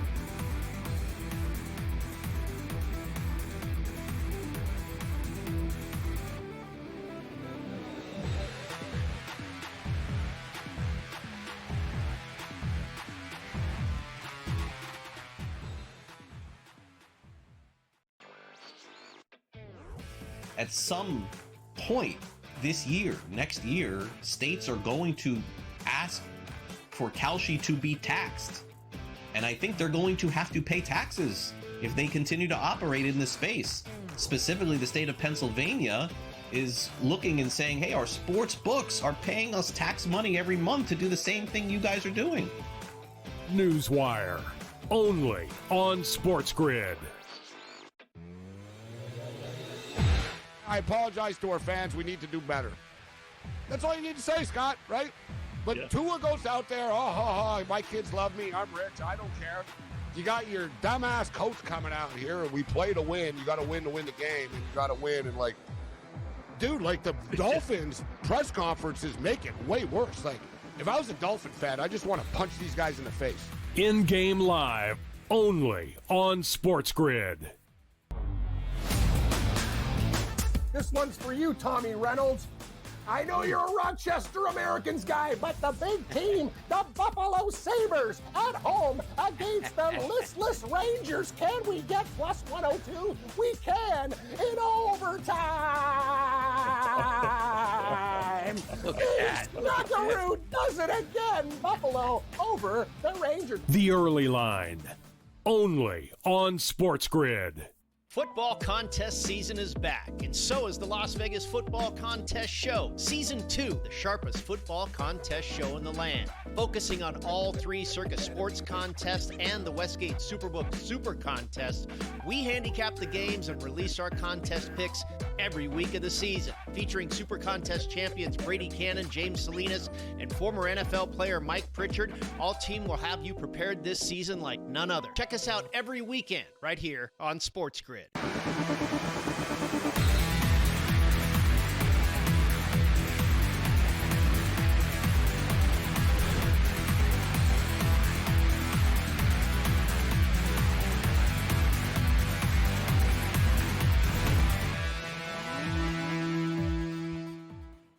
All right, welcome back in Game Live, game day here on the Grid. So let's get some passing yards from Joe Flacco and Aaron Rodgers as we got the old Geezer Bowl going on.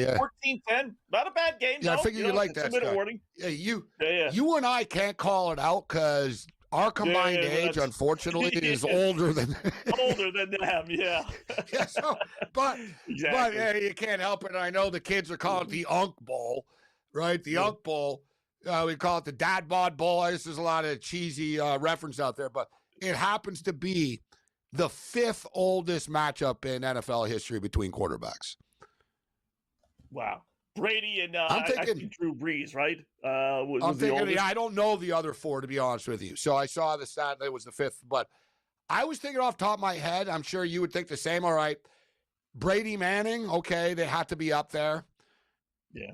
You got to believe like Ken Stabler versus like Pat Hayden or something happened. Like, in the 70s, like, you know what I mean? George Bland, George Bland, Arch Manning, little older guy, Arch Manning versus Ken Stabler or something, you know? Jim Plunkett wasn't young, Scott. Jim Plunkett, when, you know what I mean? Like, I'll try to find it actually. Oldest quarterback matchups in NFL history because, this is the 5th oldest one, just for the record. I got this is what I saw. I saw this is the 3rd time in NFL history 2 starting quarterbacks of at least 40 squared off, with Drew Brees and Tom Brady being the other, twice they played against each other, 41 and 43. We do have 2 Super Bowl winners play against each other. Should be noted. Give them their flowers for that. Rodgers and Flacco have both won. It's true. All right, here we go. I found the list. The 10 oldest matchups in NFL history. All right, here we go. Number 1. Yeah, you called it. Drew Brees versus Tom Brady. 85 years combined. Number 1, Drew Brees, Tom Brady. Number 2, Aaron Rodgers, Joe Flacco today. I saw 5th, so you know the internet, though, Scott, in these lists, right? It's all over the place, right? So they said 5th on the broadcast. Brett Favre versus Vinny Testaverde. Yeah, all right, that makes sense. Vinny Testaverde versus Kurt Warner. I like our boy Vinny Testaverde's in a few of these. He's getting his money's worth. Well, here's a good one. This one's been a fun game. I kind of remember this, actually, now that it's looking at the picture of them. John Elway versus Warren Moon. 80 years old combined. That was in 1998. Yeah, I think it was Seattle Seahawks and the Broncos before they were in a different division. Let's see, they met twice now. Let's see them the second game, first matchup, second game. No, it was a regular season game. When did Seattle move? What year was that? I don't remember off the top of my head. Yeah, they were the probably AFC around 2002. Yeah, they used to be with the Raiders guys and the Broncos, like growing up. That was the big rivalry. Yeah. Oh, here's an old one: Vinny Testaverde versus Trent Dilfer. So I was wrong. I figured it would have been in the 70s. Some of these old guys: Vinny Testaverde versus Steve DeBerg. Billy Kilmer. But you tell me, like, Billy Kilmer versus George Blanda didn't happen. You know, there's something. Even Johnny Unitas versus someone. Johnny Unitas, he played when he was like 50 years old. I played forever. He's hacking. Remember, he was hacking the gambling. Like, he was the first one that got into the gambling. When he retired, he was like one of the spokespeople for one of those illegal gamble sites. You know, I was a big fan of as a kid as a quarterback. I was a big fan of his as a quarterback, and he was one of the first guys in the modern era to have his own hotline and newsletter on a weekly basis. Former NFL quarterback has the inside and the best bets of the week. Dan Pastorini. Remember that? Dan Pastorini became a tout, but he was a good quarterback. He wasn't like, remember Art Schlichter was just a thief and like a lowlife. Like Art Schlichter was like fleecing old ladies and stuff, right? Like, but Dan Pastorini wasn't a low life or anything. He was an NFL quarterback who liked betting, and then after, he was one of the first ones. He had like the hotline, right? But hey, this is Dan Pastorini, 8-year NFL vet, Pro Bowler. This is who I like this week. You know what I mean? Yeah. I remember when I was a kid, I used to call. I was like, oh, Dan Pastorini and stuff. I had him on the show, but he was the first one ever to wear a flak jacket. He wore a flak jacket that day against the Pittsburgh Steelers in that playoff game, and everyone knows the Oilers got screwed in that game. Look it up on YouTube if you're younger. Just look up Houston Oilers Steelers. It'll pop up right away. Phil Simms versus Steve DeBerg, 8. Brad Johnson versus Jeff Garcia, and Kurt Warner versus Brett Favre. Those are the 10 oldest matchups.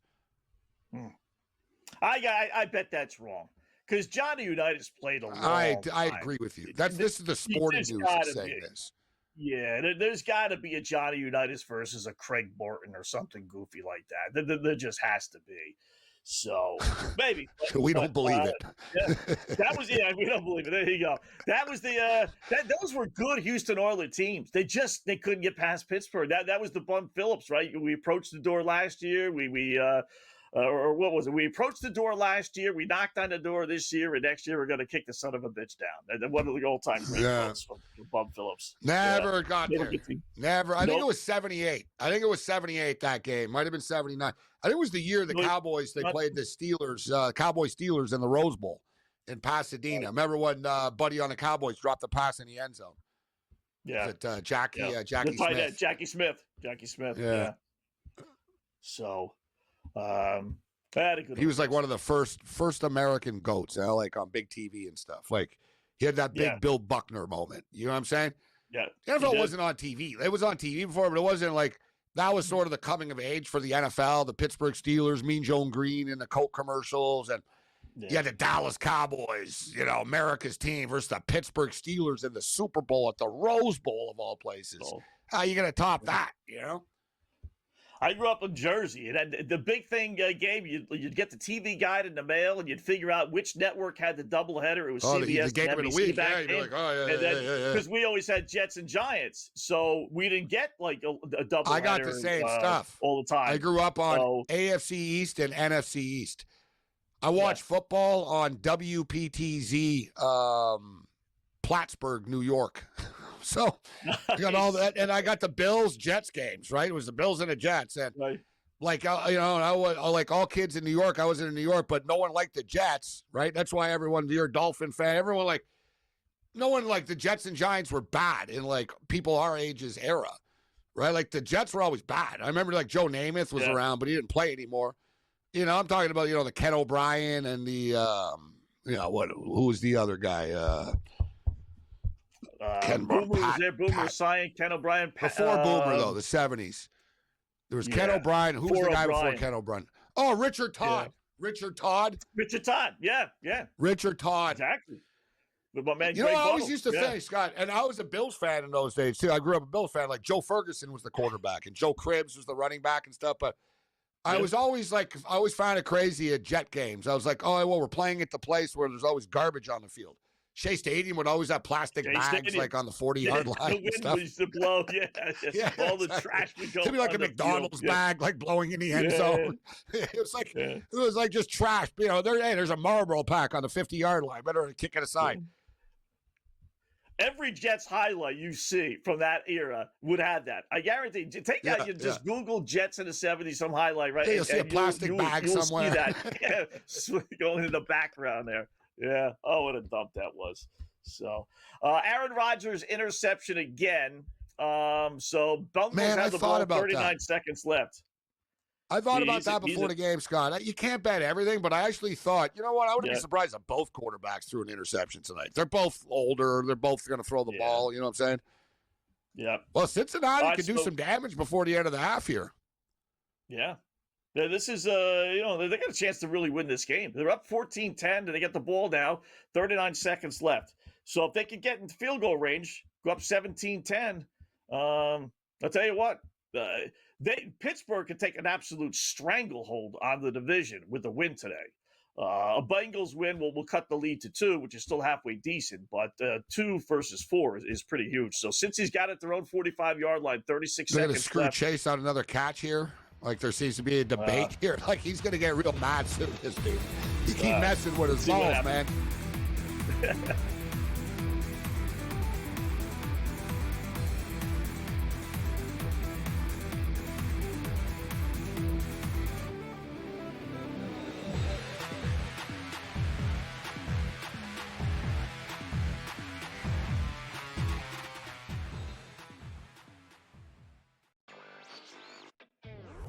At some point this year, next year, states are going to ask for Kalshi to be taxed. And I think they're going to have to pay taxes if they continue to operate in this space. Specifically, the state of Pennsylvania is looking and saying, hey, our sports books are paying us tax money every month to do the same thing you guys are doing. Newswire, only on Sports Grid. I apologize to our fans. We need to do better. That's all you need to say, Scott, right? But Tua goes out there, my kids love me. I'm rich. I don't care.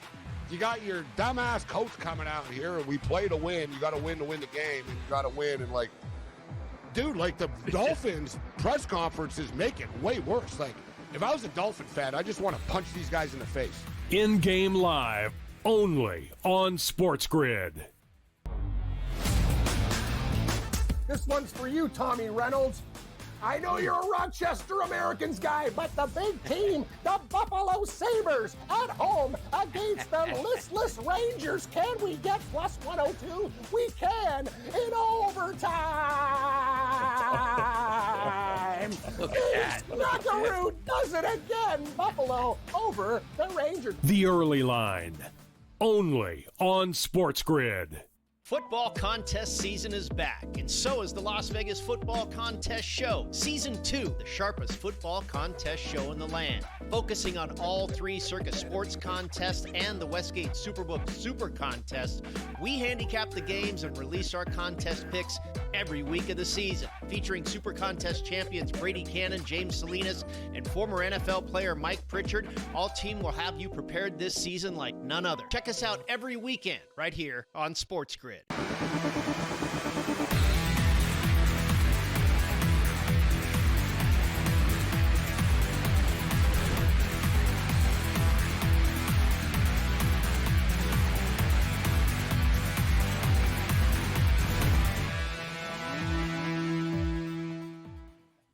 Welcome back in Game Live, game day here on the Grid on a Thursday evening. We got baseball, we got some football, a little college football we haven't even delved into, and obviously a full slate of hockey. So let's bring in our good buddy Brady Cannon. We'll talk a little NFL and maybe some baseball as well. What's going on, Brady? How are you tonight, bud?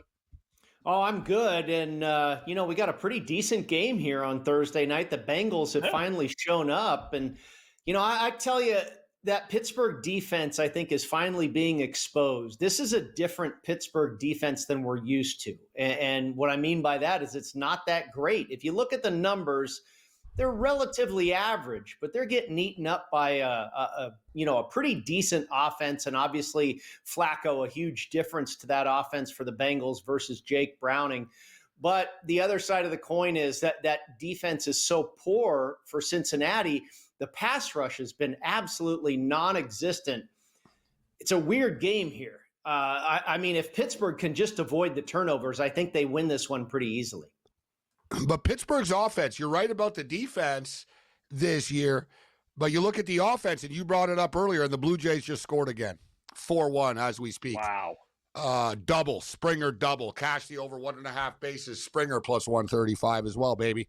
4-1 Blue Jays. But you talked about even the offense, Brady, and I brought it up. I said, because I teased this game to the over. I played the over, and I brought it up before. I said, look, the Steelers have scored 21 or more points in all their football games except one of them. But they really, besides the Jet game, they haven't been explosive, right? It's been 21, 23, 24, whatever, 23-9 last week. So they got defense. It's one of these deals where they're not really as good as their record is, right? They're just lucky they're in a bad division this year. And people fall for the sack stuff. I saw on PTI today, the Steelers' defense is playing great. They have 5 sacks in 3 straight games. Like, who cares? That's like lip service. That's candy. Like, that's not real defense. No, I mean, their defense is not anything like we're used to from the Pittsburgh Steelers. They're getting older. Their offense has been pretty decent, and I think it looks even better this evening because that Cincinnati defense is so bad. Like I said, it feels like whoever wins the turnover battle here is going to win this game. Both of these teams aren't that good. I think Pittsburgh is the better team for sure. But, they keep handing Cincinnati opportunities here. And if you give them that, that's a good way to lose the game. They were dominant in the first quarter. They've been beaten handily in the second quarter because of turnovers. I feel like Pittsburgh's going to win this game, but you can't predict turnovers. And if they continue to turn it over, Cincinnati's going to win this game, which, I think a lot of people felt a lot of people are feeling like we're feeling, guys, that Pittsburgh is a bit fraudulent because we saw the number come down. This opened as high as 6, closed as low as 4. There was a lot of action coming in on Cincinnati, and I think a lot of that was more so just against Pittsburgh, not necessarily on the Bengals. And, being at home on a short week, it's a good spot to catch the favorite, when they're not looking. But if Pittsburgh doesn't turn the ball over, I think they'll win the game. All right. Cincinnati's setting up for like a 47-yard field goal at the Pittsburgh 30 with 2 seconds left. Yeah, just under your number there. I got over 50 and a half. They get the ball in the second half, too, do the Bengals. Yes. Yeah, because they could double dip it. I'm kind of a triple dip it here. That would be 3 scores in a row for Cincinnati. Maybe 4 scores in a row, actually. Flacco did add some yards there, though, Scott, on this drive. They moved the ball down the field a bit. What Flacco's up to $130. It's up to we betted he was at 102. So he's at 130 now. Rodgers up to 118. Chase 7 receptions. They are throwing him the ball like there's no tomorrow. 11 he hit targets. The field goal, by the way. 17-10 at halftime. Yeah. All right. So what do you think, Brady, about the second half? Yeah. The Bengals are 3.5-point favorites now, and the total's 49.5. I would definitely take the 3.5. Do you want to lay 3.5 points with the Cincinnati Bengals? No. Again, I think it's so much about turnovers here. If Roger, the first one was kind of like a punt. Okay, so we'll give him that one. The second one was pretty unlucky. But if they continue to do that and just give Cincinnati chances, then you're not going to be able to stop them because it's not that typical Pittsburgh defense that we're used to. If they don't turn it over, I think Pittsburgh will win the game. All right. Not your typical Pittsburgh offense either. They've thrown the ball 19 times, and they've run the ball only 12. And really eliminate 1 because that was on a Rodgers scramble. So they've only ran the ball times. in years, man. They always talk every year, every offseason, Scott, you hear, we want to play Pittsburgh Steeler football. We're going to play. And it's not, you throw the ball 52 times a game. Even in Roethlisberger's elder years, they threw the ball like 50 times a game. Yeah. And they should be running it more tonight. They've had, I mean, how many yards does Jaylen Warren have and Gainwell, both of them? I mean, there was a point where they were gaining like 9 yards every carry. So the Bengals have the 5th worst rush defense in the NFL, Brady.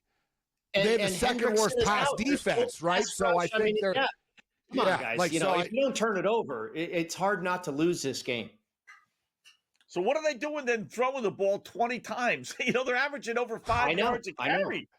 Yeah, I mean, Aaron Rodgers. You wonder if they'll correct this at halftime. I don't think Mike Tomlin. I really like Mike Tomlin. I think he's a great coach, great leader of men.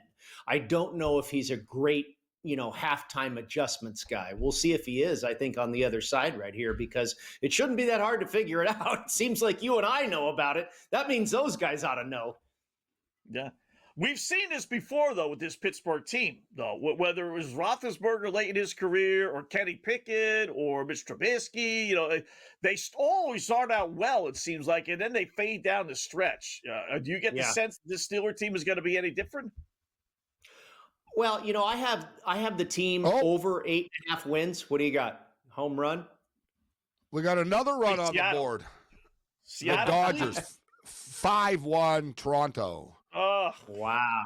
Wow. We're going to be all even here at 2 apiece, headed back to your part of the world, Gabe. I have over 8.5 wins for the Steelers, and we're already at 5. So I think we're definitely going to get there. And I wouldn't be surprised at all if this team wins the division, but it's an early out in the playoffs. It's one and done. They're as we can see, they're not that great of a team. Yeah. All right, talk with Brady Cannon. We got some halftime updated numbers for prop plays, and we'll update the baseball as well. In-game live, game day on the grid.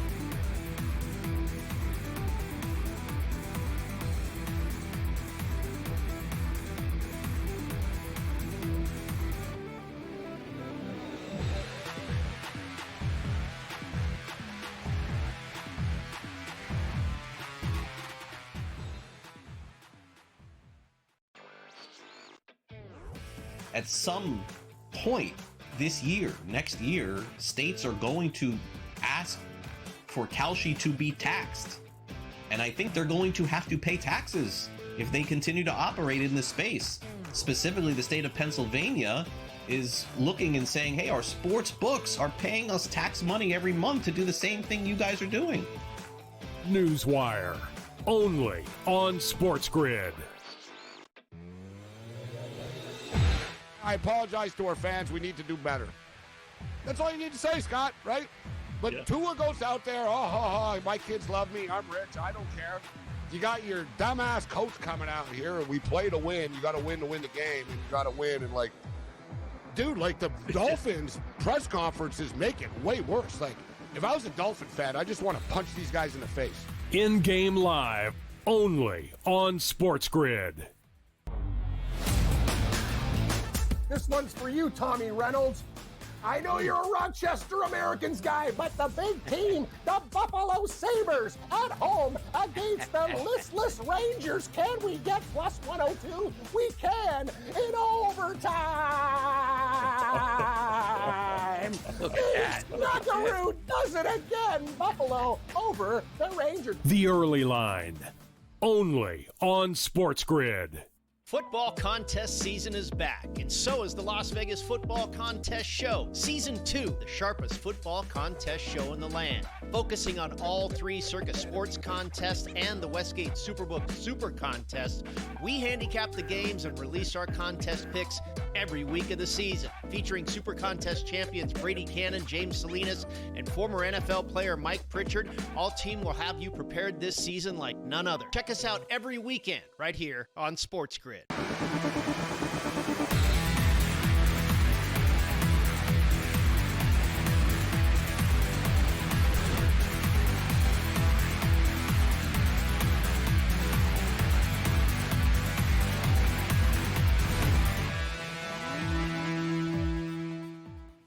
All right, welcome back in Game Live, game day here on the Grid. Scott and Gabe chatting with our good buddy Brady Cannon, Sports Grid host here. We got a halftime in the football game. We got Toronto 5-1, another run while we were away, heading to the bottom of the fourth inning finally. I imagine Scherzer is pitching the bottom of the fourth. Just wonder because that top of the fourth was a long time. So how about Max Scherzer, though? Yeah. Only one run given up. That's really something. I kind of expected him to get lit up tonight.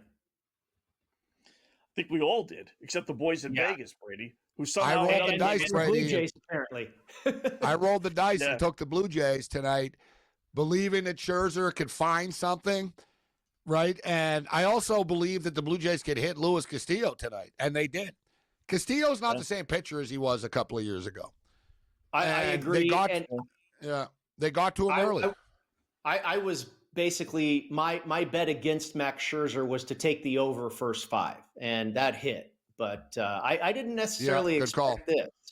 Yeah, I didn't necessarily expect and you know how it is, guys. Both of you went, what was it, 13-4 last night or something like that. That usually doesn't take place again the next night in baseball. Usually a game would maybe go under the total, something like that, or you would expect the Mariners to bounce back, and hasn't been the case. It looks like kind of a repeat. Yeah. Although I will say 7.5, the total is looking, if you're not on a side, 6 runs in the bottom of the fourth inning. If we don't get to 8 runs, having 6, in the bottom of the fourth, then something's not happening. So that's probably the way to go. Take the Scherzer equation Total's out of it. 10.5 right now. Last night, remember, Scott, I brought up the 11.5, and they got to 14. Look, there's still a lot of baseball. The Mariners are going to score a couple of runs before this game is done. They're going to have some kind of run left in them.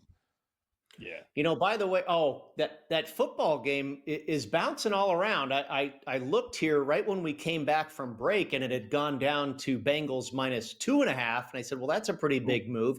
I looked again. Now it's at 3.5 again. I don't know if something's wrong or if it's bouncing around, but obviously. What about the 49.5, Brady and Scott? I think it's going to go. I'm already on the over 44, so I think we get to 50. We're at Pittsburgh. No one's running the ball here. There's turnovers in this football game.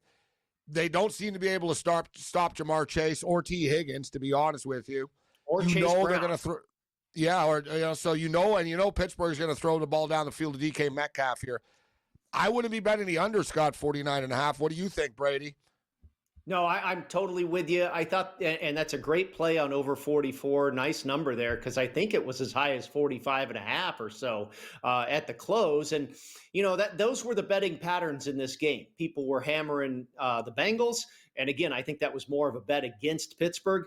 And they were betting the over because neither of these teams can play defense. And what everybody is expected is playing out here. So, I don't think we're done scoring points yet. I could only play the over, even at 49.5. Yeah, I believe that we'll get there. And we're at 27. So, that's 56. I mean, we're halfway to 56, right? So, I believe it's more of the same here in the second half. Yeah, I got to tell you, I'm not happy watching Max Scherzer here. He just struck out somebody. He's walking around the mound. He's got his moxie. He's got that Geritol working. He's all pumped up. This is not good, Seattle fans. We got him turning the clock back here. Max Scherzer. Oh, brother, Max. It's one of those situations, guys. I should have known. I had the Mariners to win the pennant. This is 2 nights in a row, Scott. Well, you took the 3.5 runs, so you haven't lost yet. But you took the Mariners last night. I've been on the Blue Jays, but I took the Blue Jays in the first 2 games as well. So we're saying it's sort of evening out. But how about them Dodgers, Brady? I know it's rough as a Giant fan, but oh boy. Well, they're up to minus 200 to win the World Series now. That's almost unbettable. I thought about betting them last night. I thought about betting it last night because I just wanted to take the favorite and then have an opportunity to hedge with the dog. And I said, minus 140. I said, I'm going to have to spend a lot of money to win a little bit or to win anything decent. And so I held off. I might go back to the well and do it tonight. It would have been nice if Milwaukee could have won a game, but this series is basically over. That's kind of disappointing too, because I like postseason baseball. But I was saying, you guys, I have a ticket on the Mariners to win the pennant at 10-1. and I hedged. And after the first 2 games, I'm going, I shouldn't have hedged. And now I'm kind of glad I did. Now you're happy you did. Oh, yeah. That's why I don't hedge. I always say hedging is for gardeners. And I don't like the movie Edward Scissorhands. But that's I've always said that. Because you start to get into, should I hedge or not? And then you do or you don't. Guarantee a profit. Yeah. Brady, good job, man. Appreciate it. Talk to you again.